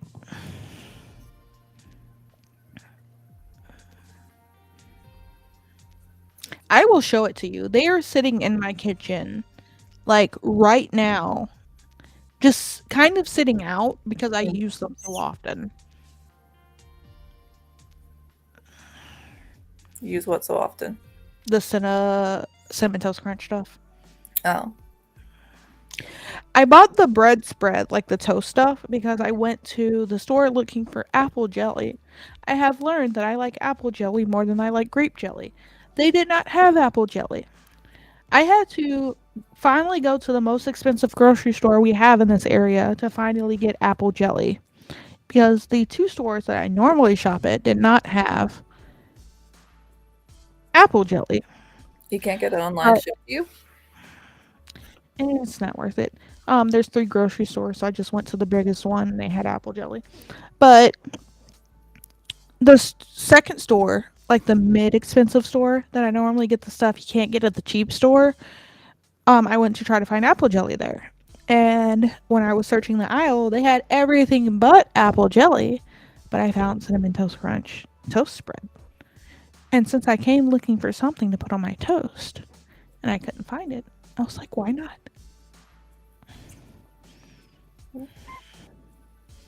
That's probably a So little that's how I ended up with that. He fell into the bullpen about 2 years ago when he was just a chicky, didn't really have any feathers.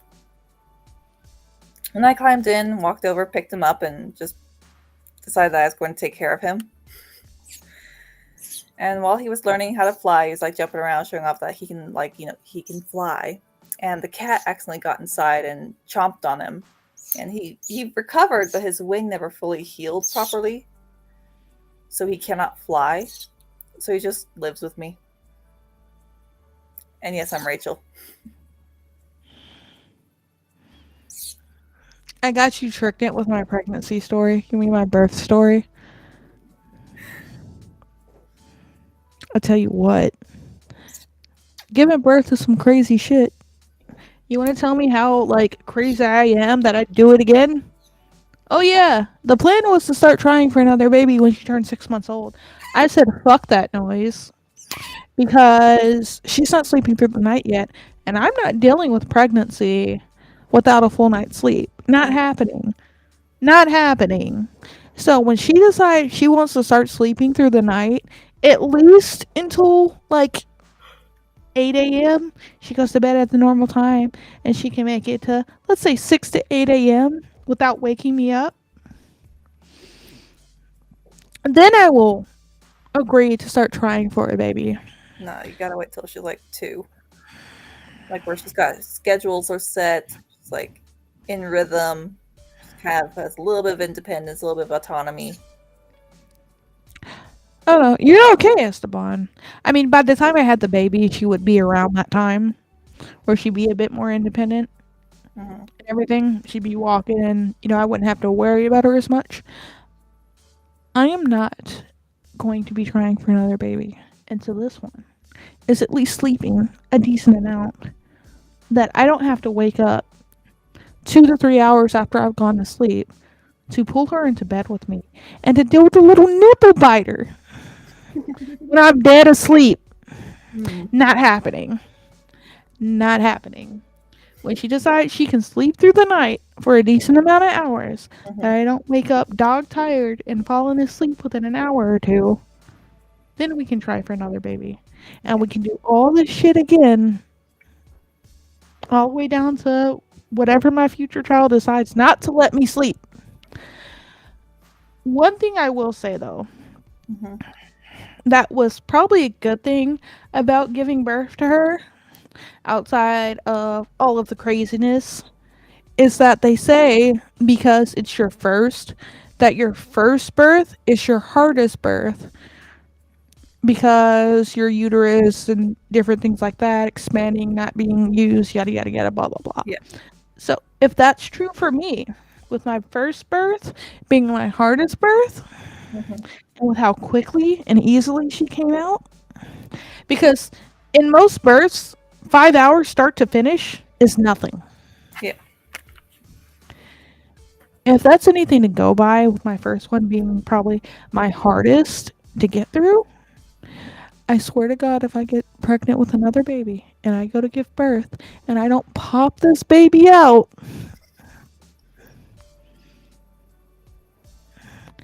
quick as hell, Mm. and it takes longer than my first birth, I'm suing someone.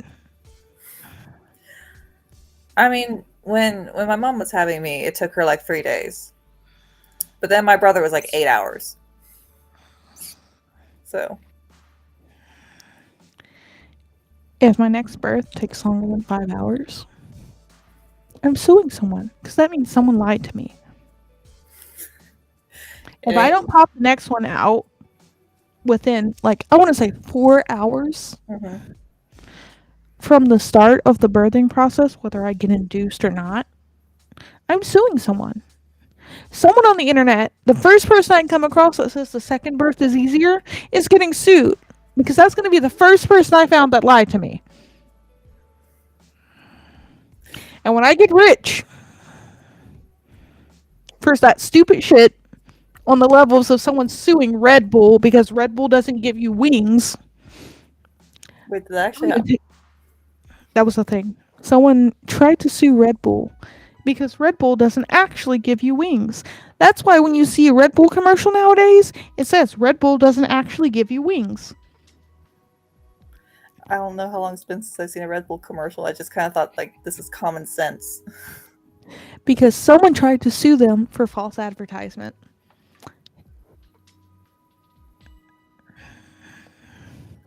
So, and when I make money off of this medical malpractice of me not giving birth quicker the second time around, I'm going to take you guys all out to eat.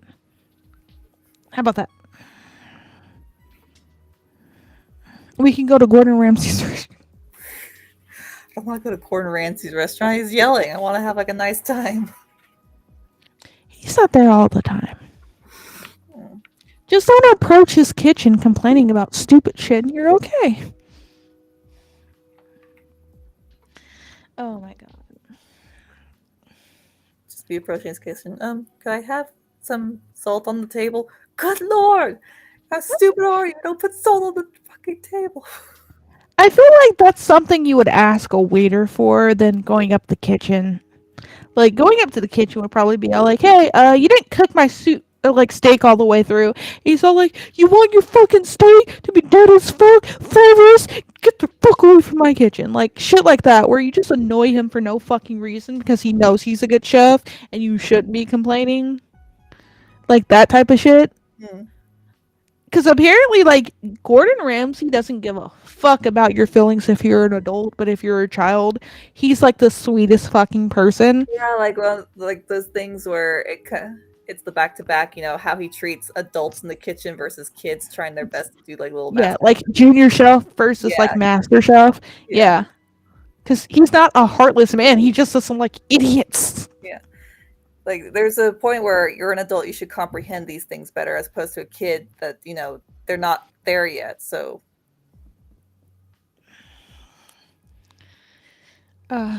Yeah, I'm full of like I'm just full of stuff, Esteban. There's no end to the shit that comes out of my mouth. I say crazy things to my daughter because she does not understand them yet. I have told people recently, since she has teeth and she's biting, mhm. that I'm just going to train her to be my assassin. Once she starts crawling, I am going to train her to travel to my enemies and bite their ankles.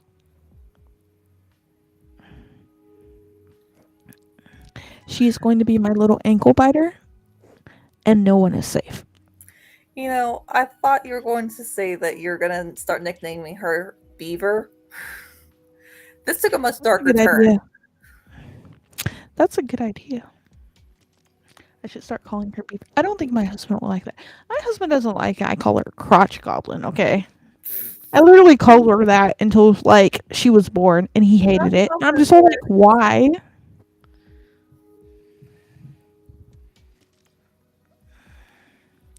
So now we have little, like, nicknames for her. Oh, he made a stupid joke, speaking of jokes. He made a stupid joke earlier because she had her vaccinations, so her, like, injection sites were a little, like, swollen because she's a baby. Yeah. And so they said that I could give her Tylenol. Hmm. And we've had the baby Tylenol, I think, since her first vaccination, just in case. And I think this is the first time we've really had to use it. And so when you get it, it comes in like two flavors, I think. Or it comes in like regular or it comes in flavored. I don't remember because we've had it for a while. But the flavor that I got her was grape flavored. And then at one point I was at the dollar store and I was like looking in the baby section and see she started getting her teeth. I found this little like banana shaped toy that has like all these ridges and apparently it's good for cleaning their teeth and their gums if Hmm. they play with it. So I got that for her too. And like the little peels of the banana form a little handle so she can pick it up with her hands. This dumbass motherfucker had the nerve to tell me if I was trying to say something to my baby because I gave her grape flavored medicine and then stuck a banana in her hands.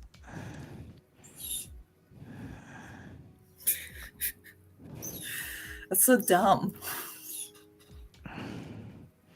Because we perpetuate stereotypes in this house. But like, have you ever seen Gabriel Iglesias and his stand-up comedy? Yes. Have you heard the bit about the racist gift basket? Yes.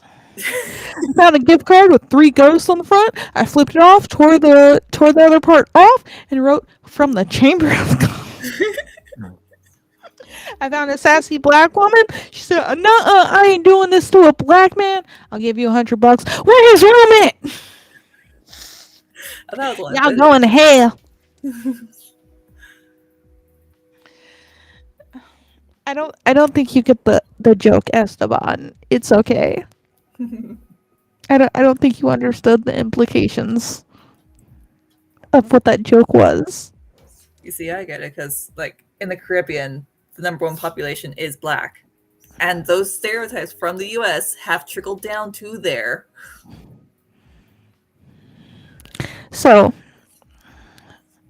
you may not know, Esteban. Yes, I'm half black.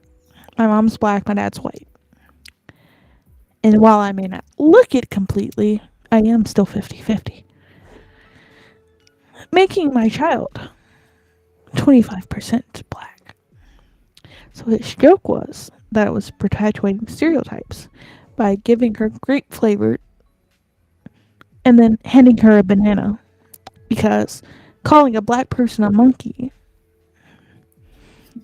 is kind of a racist slur type thing. And you give monkeys bananas. That was the joke. He asked if I was trying to say something because I gave my daughter grape flavored medicine and then handed her a banana.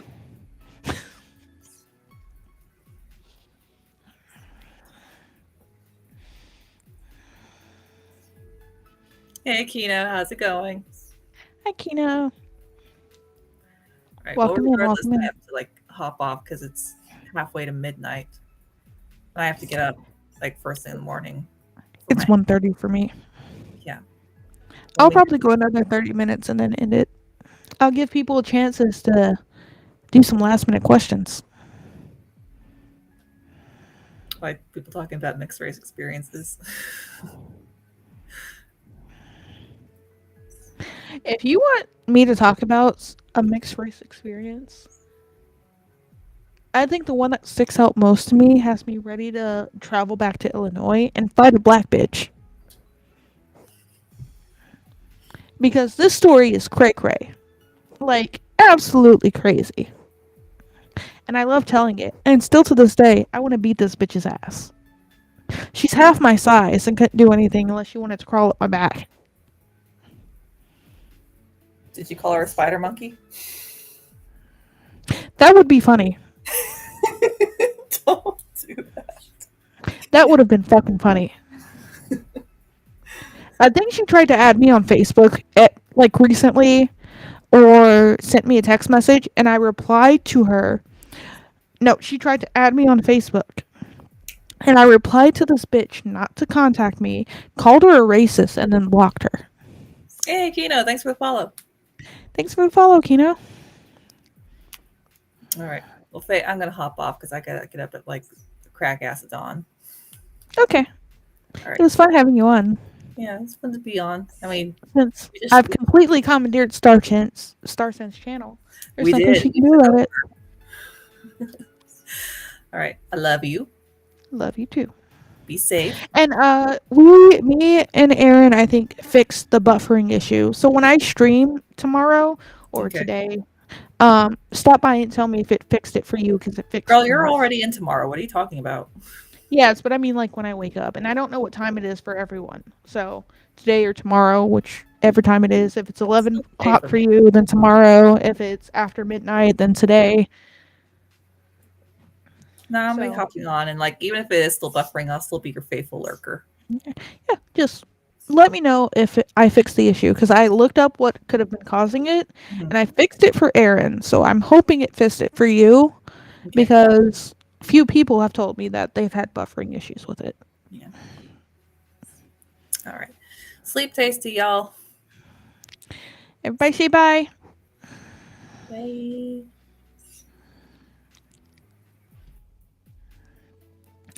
And now it was just me. So who wants to hear my favorite like mixed experience story, especially being someone who is as light skinned as I am? Because I love telling the story. So another strip club story. My mother, as you guys have all seen, let me protect myself for the new people that are here because I still have the photo pulled up.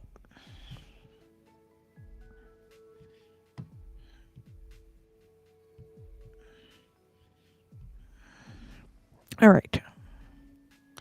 Here's Grandma Faye.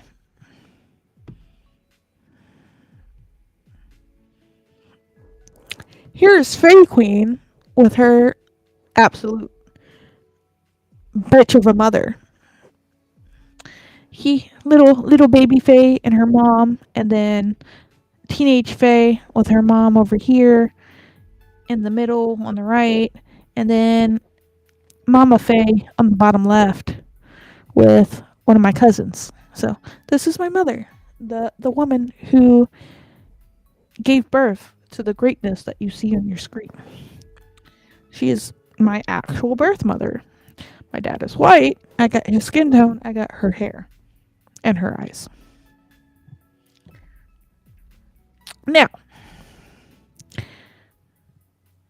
a few of the ladies that worked at the strip club had met my mother previous to the story.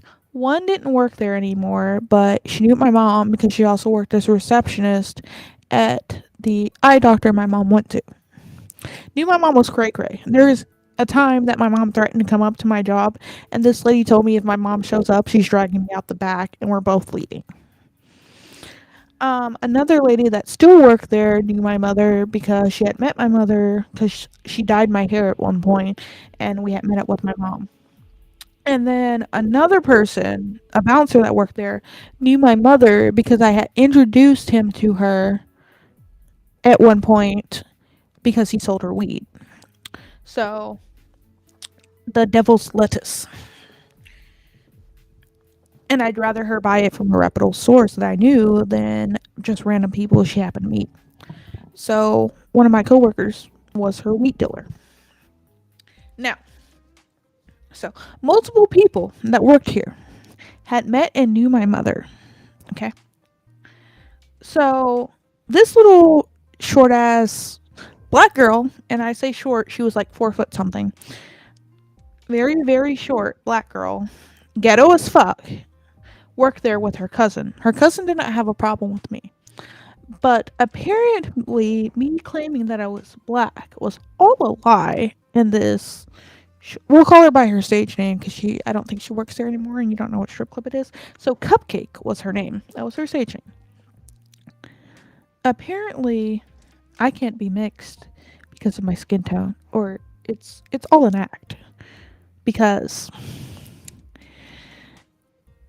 she gave me a ride home one time after working with me for a good long while.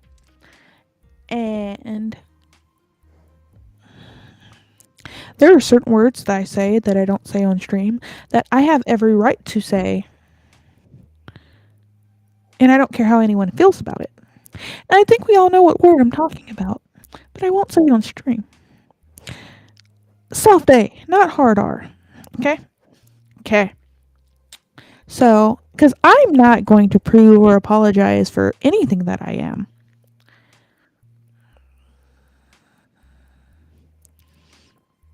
So, apparently she did not like this, which is fine. She doesn't have to. But I won't be bullied for it either.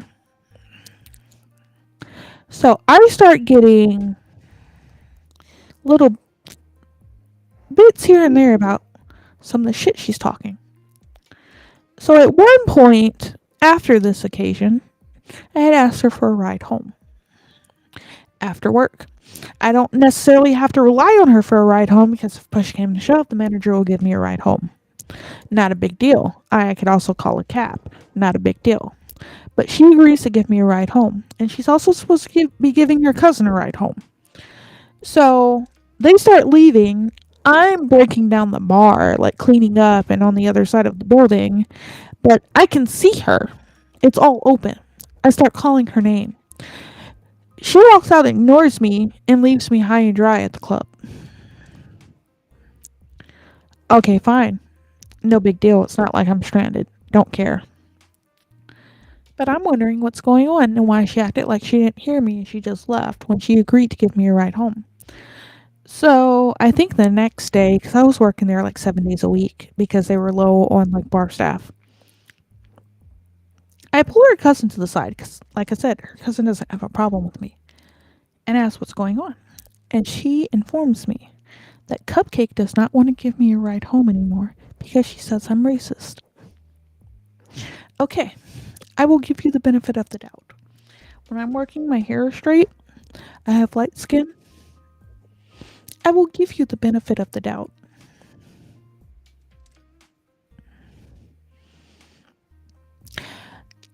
Regarding that, my last boyfriend is Latino and Italian. And she happens to be. This particular lady had not met my mother. We're getting to that. But as far as what you said, Esteban, my last boyfriend was a twin. He had a twin brother. Like, twin brother. They're fraternal twins, but twin brother. They're both Hispanic and Italian. They're Puerto Rican and Italian. My ex boyfriend looks Puerto Rican. His twin brother looks white as fuck. And they're twins. Because shit like that happens. Just like some people are surprised that twins can be different heights when they're the same gender and don't look exactly alike. It happens. Because you can just never tell.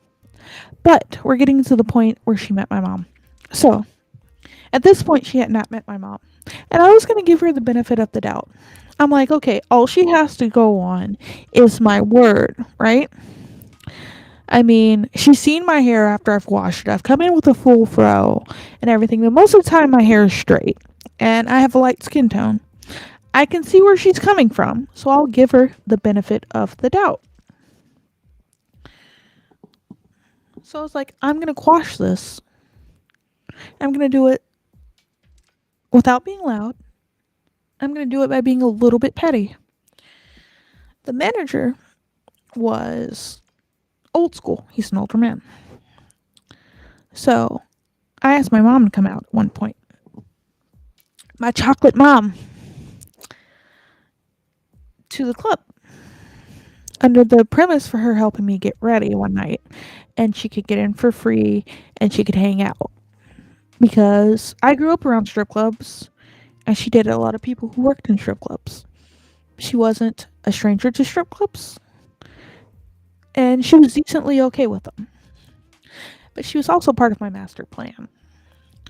So, when we get there, I go into the back into the manager's office. And his office is right across this tiny little walkway from the dressing room where everyone gets ready at the beginning of the night. Dancers, bartenders, everyone, the bouncers hang out in there. Everyone just kind of congregates in this area. It's a small little area. It's big enough to change in, but it's a smaller area. And so he can see right into it, mind you. So I go back there and I was like, hey, Larry. He's like, what? I was like, my mom is here. She wants to help me get ready. I'm asking permission. Can I bring her into the changing room? And he goes, if the girls are fine with it, I don't care. I don't technically want her back here, but it's your mom, and I'm not going to disrespect her. Cool. I knew he was going to say yes.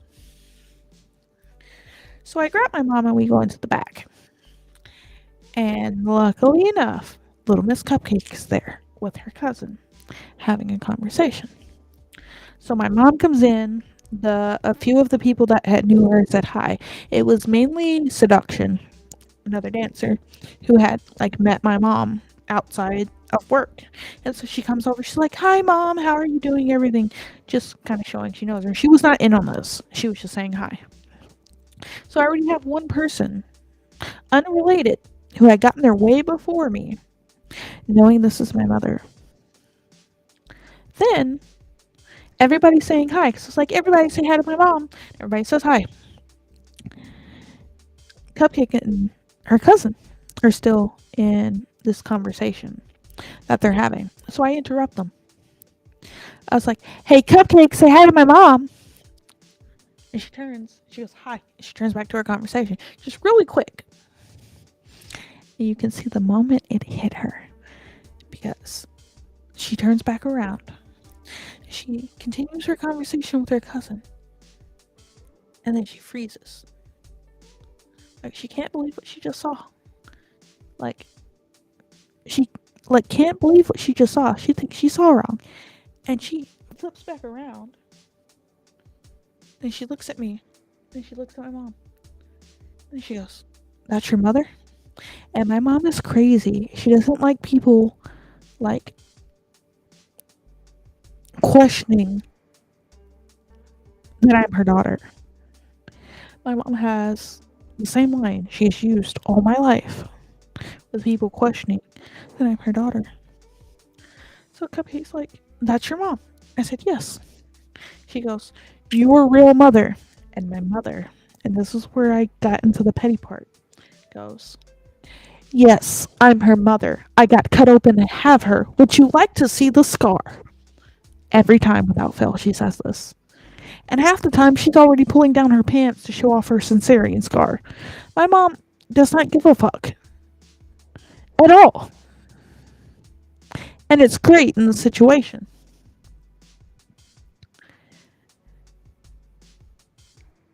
So I've brought in the proof. Right? So I've brought in the proof. Benefit of the doubt is gone. Like, I'm no longer giving you the benefit of the doubt.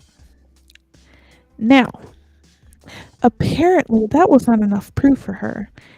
And she didn't say this, but I'm going to assume that in her mind, she seems to think that I hired some random black woman off the street. That's what I'm going to assume. Because my mom hung out all that night, had fun with everyone, yada, yada, yada, blah, blah, blah. And my mom came a few times after that and a few times before. So it wasn't like she was a stranger around. My mom did not come the next day. And it might have been a weekend. I don't remember. But all I know is the next day while I'm working, I think I was heading into the back to grab alcohol out the office to replenish something that we were low on. And I walked by this black guy. Tall as fuck. Like, black dude. And he stops me. He's like, hey. I was like, yo, what's up? And he's just all like, I hear you're racist to black. You can finish that sentence, you know what he said. I looked this guy in the face and cursed him out so hard, I'm pretty sure my ancestors were rolling in their grave. And there's only one person he could have heard something like that from that night, because I don't remember ever seeing this guy before. I'm pretty sure he was traveling. There is only one person I can think of that would have said some stupid shit like that to him. I cursed him out. I was ready to curse her out. And I looked him in the face, called him stupid, and told him I was mixed. So his sentence did not make any sense to me. Then I continued to snub him throughout the night. He came with two other friends who apologized to me on his behalf. These were black guys who apologized to me on his behalf, and the bouncer asked why I was treating him like that poorly. I told the bouncer what was going on, and the bouncer was like, okay, I understand. This dude tried to approach me later. He got cursed out again, and his friends brought me drinks because they realized that I was really pissed off by his comment. They apologized for him. So my night wasn't too terribly bad. Wasn't too terribly bad, but I did get pissed off. This dude ended up with some choice words. And I shit you not, the manager that works that place says if she ever comes back and if I happen to be there, he doesn't care if I kick her ass because she's a little trouble starter anyway. So yeah, I kind of want to fight her. It's a little dumb, but I'm still a little bit mad about it. Because when you're in that sort of environment, whether you're a dancer, a bartender, or whatnot, you're all supposed to be working together to help each other make tips and money. And you saying something like that to clientele fucks with my money. When my job is to send people your way, find out what they're looking for, and go back there and let you know. Why would I do that? Why would I do that if you're fucking up my money? Why would I help you out? Why would I recommend you to black guys that come in wanting someone who has a nice ass and can work? Why would I recommend you? I could send them towards Big Booty Cassie, blonde, big titty white girl. Why would I help you out?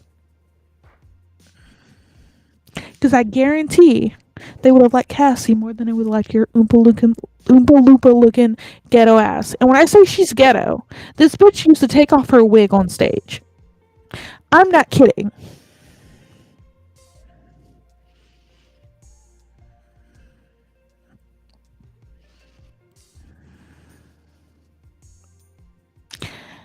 I'm not kidding about that. I found one of her. I went to go hang out with some of the coworkers after a party, and she had apparently taken her wig off stage one time when I wasn't there and had thrown it. And this bouncer had her wig at his house because she didn't take it back. I shit you not, this girl was ghetto as fuck. Ghetto. And you wanna know what the funny part is? She lived right down the street from my mother. My mother lived across the corner from the police station in this old frat house with like 5 bedrooms. And right down the street were the projects that this dumbass lived in. You wanna know how many times she saw me walking down the street or her boyfriend saw me walking down the street with my mother?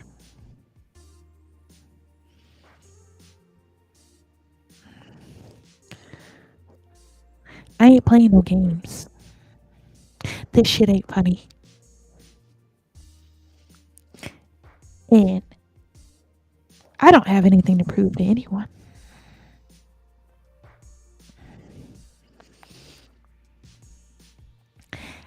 I think I have a question. How do you stay financially stable as a stay-at-home mom? I dip into my husband's wallet. That is the simplest answer. He works. I don't. He pays all the bills, and we're on a strict-ish weekly budget, and we kind of stay in that budget. So if I want to buy nice things, I have to save up my money or don't take my money out of the bank for however many weeks. So this thing that I just got, I had to save up for 2.5 weeks to get it.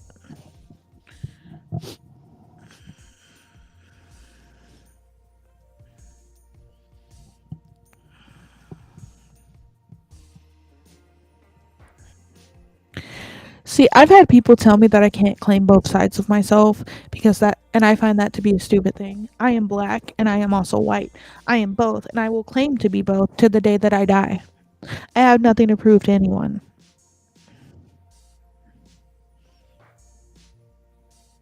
Both sides are one and the same.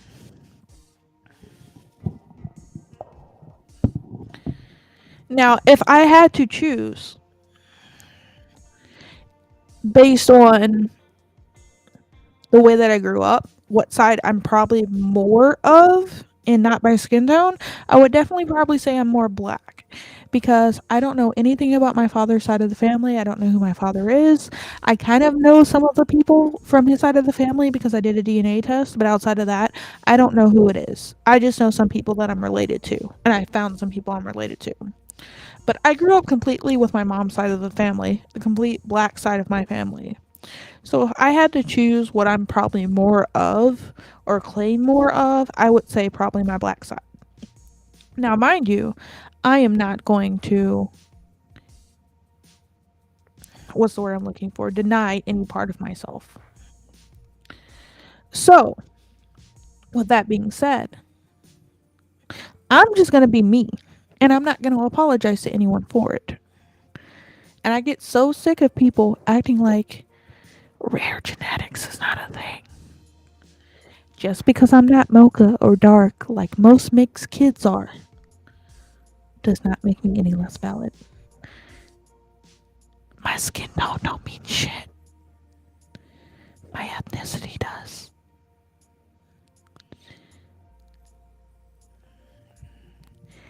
And when I will say whatever I feel like saying because I am half black. I'm not apologizing for it.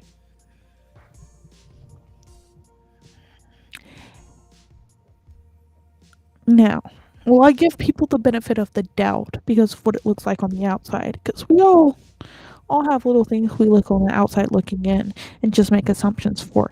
Even Leon, those of you who know Leon is, has told me he doesn't believe that I'm black. But then again, I don't have much interactions with Leon outside of just being in his streams. So that's fair. He's entitled to that. He's never been around when I've shown a picture of my mother.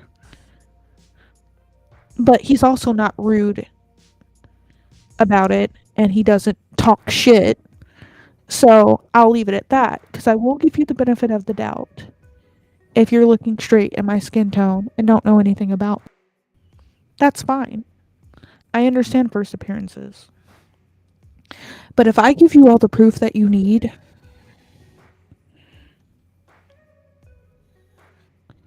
I'm not apologizing for what comes after.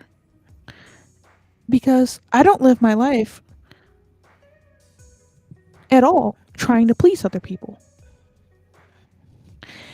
If you're not paying my bills or sleeping in my bed, I have nothing to prove to you.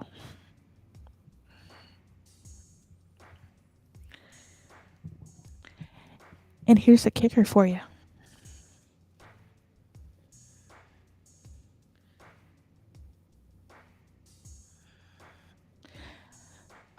My husband was very financially responsible from a young age because he was taught that.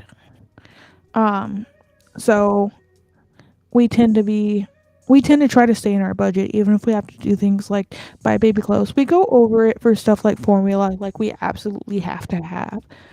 Or for like if we go on trips, the most but he has the budget set where he's bringing in more money than that's going out for the most part because he's had a lot of savings from before I was even in the picture. And he has other assets like stocks and things like that. So we're doing okay. We're not like, we don't have a shit ton of extra money to spend, but we're doing okay. And if it came down to it, if he needed me to get a weekend job for a while, because I don't want my child in daycare, and he watched her while I worked on the weekends, that would be fine too. I'm not against doing something like that. I'm also not against getting a job from home, working from home. But that's also a lot of the reason I start streaming to get a little bit of extra income so we have a little bit more wiggle room if I manage to get monetized. Because then I can stay home and take care of her and make a little bit like of ad revenue.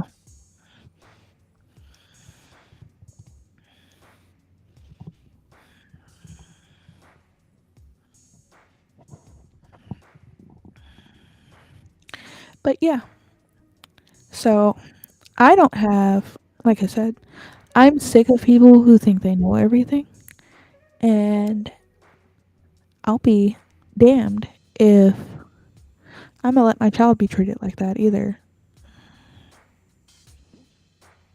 No, you're fine. It's okay to ask those questions. I'm not mad about it. Uh, and here's the kicker for you. My mom does not like my husband because my husband actually happens to be white, and I let him make whatever types of jokes he wants. Because there's a difference between joking with your spouse and being actually racist, and what a lot of people will call racist today. They have no idea what that actually means. I cannot tell you that I actually had someone back when I was like younger, I think 19, 20. I had someone who was dating a friend of mine and also went to high school with my boyfriend at the time. My boyfriend couldn't stand him. And my boyfriend was a redneck motherfucker and couldn't stand his ass because he was a racist, Billy badass piece of shit who liked to beat on women. And my husband did not like, or not my husband, my boyfriend at the time didn't like that. I can't tell you, I was looking for his girlfriend because I was supposed to be spending the week with her, staying the night at her house because no one would hang out with her. And before the week was over, I figured out why. I called his phone looking for her. She had disappeared in the middle of the night. And he kept claiming not to know who was calling him. Now, if you want to see actual racism, this is actual racism at work. He kept hanging up on me the first and second time, saying he didn't know who was calling. Third time, he claimed he didn't know who was calling, but at the same time had the nerve to call me a half white, half insert N word here, bitch, before hanging up on me. And I find this funny because you have the nerve to call me that, and yet to be so stupid as to claim that you don't know who's calling you. I understand my fiancés have black and Latino. He's very tolerant about supposedly racist jokes, even from you. Yes, because it's all about who you say it to and what your intention is.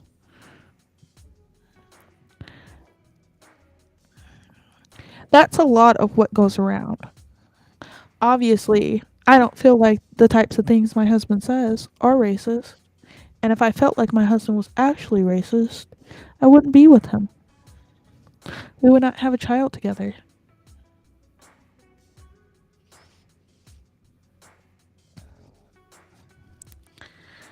So, there's that.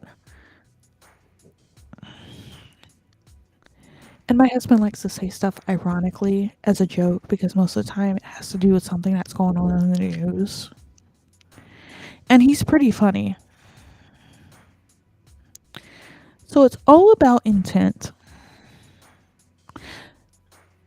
Are you looking down on me for the ethnicity that I am?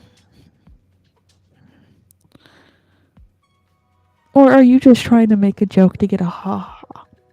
There's a comedian, and I'm gonna take a few more minutes, and then I'm probably gonna end it because it's late, and I need to go to bed. But there is a comedian who is white presenting and happens to be mixed, black father, white mother. And I found a few of his things on YouTube, and he made a joke for someone who was heckling him about making certain jokes at a comedy club.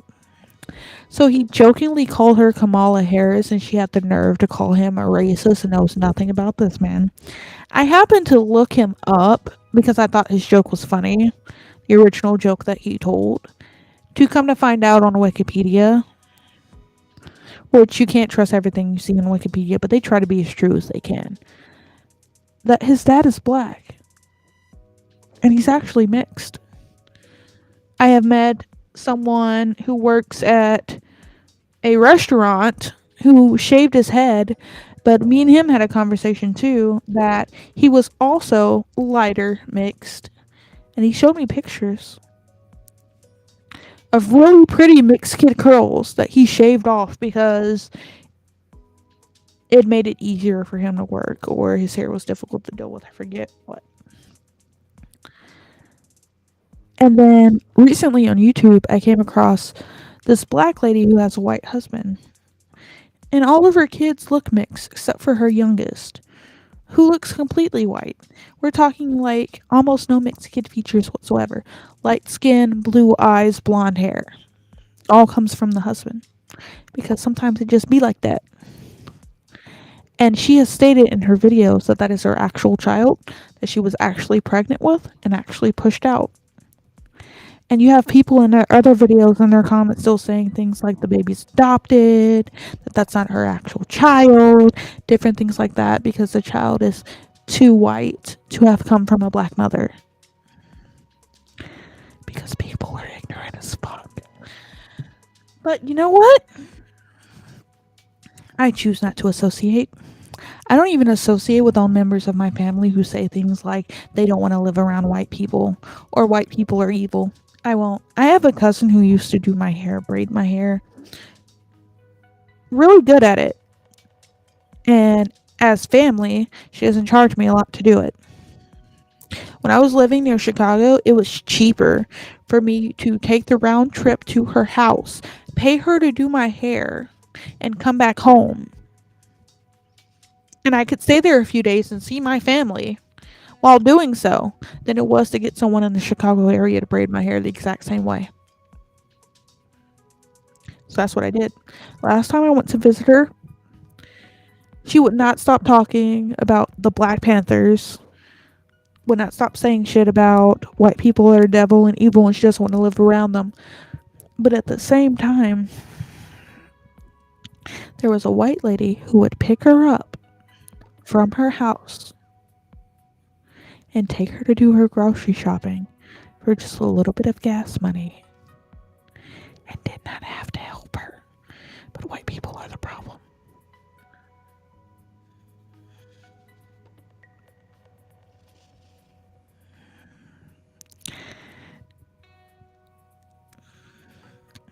Can we all agree that stupid people are stupid? And it's those type of people that keep hate alive. That's just all I want to say. That's how I'm going to end that. And all I have to say to the next person who wants to tell me that I'm racist because I happen to be light skinned and say the things that I say and make the jokes that I make, you can kiss this afro I have bundled up behind my head because it's not fake. And I have nothing to prove to you.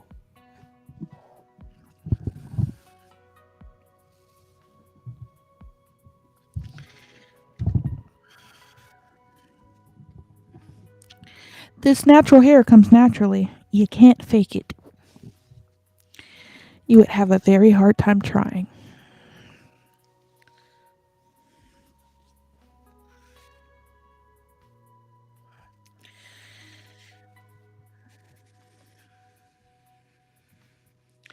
All right. Any last questions? I will give, let's say, countdown 1 minute for anyone to put your last questions in the chat. And I will answer them in the order that I received them. And then after all those questions, I am going to bed because it is 2 a.m. for me. I still have to stream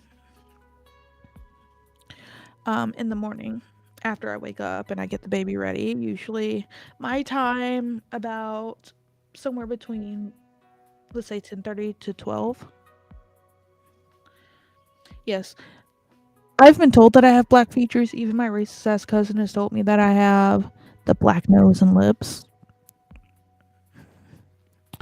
But some people like to judge at first glance of just seeing my skin tone. But I still do have to stream tomorrow.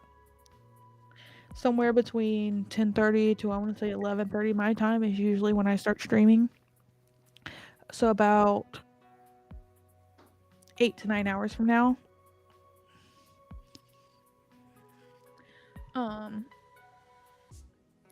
So I'm going to set a timer. I'm going to give everybody exactly 1 minute to type questions into the chat that they want me to answer. And then after that, I'm ending the stream. And then if you would like to continue talking to me after the stream, I will be live in about 8 to 10 hours if I don't oversleep because I stayed up late at FayQueen94 on twitch.tv. Usually we do my makeup because I've been having fun with that. Then we react to some videos, or vice versa, depending on if the baby is still awake, because I do not do my makeup while she's awake. I don't want any of that stuff getting on her because she is baby. And then after makeup and reacting to videos, we usually get into a game. And currently we are playing Tales of Hysteria, which has been fun. So, timer starts now.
Yeah, well, timer ran out anyway. I was giving anyone who happened to be lurking the chance to ask any questions based on the things that I've said. But since, and I think a minute was plenty long for someone to type a question. So, with that being said, I'm going to end it. And anyone who wants to see me and come back, I will be at Queen94 at Twitch. For those of you who might not like Twitch so much, if you want to stop by, check me out. I'd be more than appreciative of it. Eventually, once I finish buying a few things over the next few weeks, I will be paying for the premium, like $19 on my OBS, so then I can stream dually on my Twitch and my YouTube. And while that might take a while, you can also find me on YouTube at FayQueen94, I believe. 1 second. I'm gonna make sure of that. Because usually I can't have the handle that I want because someone's already taken it. Oh, it's just at FayQueen. So I did get my handle on YouTube. It's FayQueen at FayQueen94 on YouTube. It will be probably a few weeks before I'm dual streaming. I'm not a big fan of restream for it because it doesn't capture audio of games and things like that, and it doesn't have all of the extra bells or whistles and OBS does. So usually we only use restream, or I only use restream for the podcast. So if you want to come check me out at my actual Twitch channel, I've given it twice already, and I hope everybody has a good night. Hopefully I see you around again before next week. Showstar sent some love in the Discord. And I bid you all adieu and a good night. Sweet dreams. And may all your dreams be filled with riches, love, and rivers of fruit punch. Good night.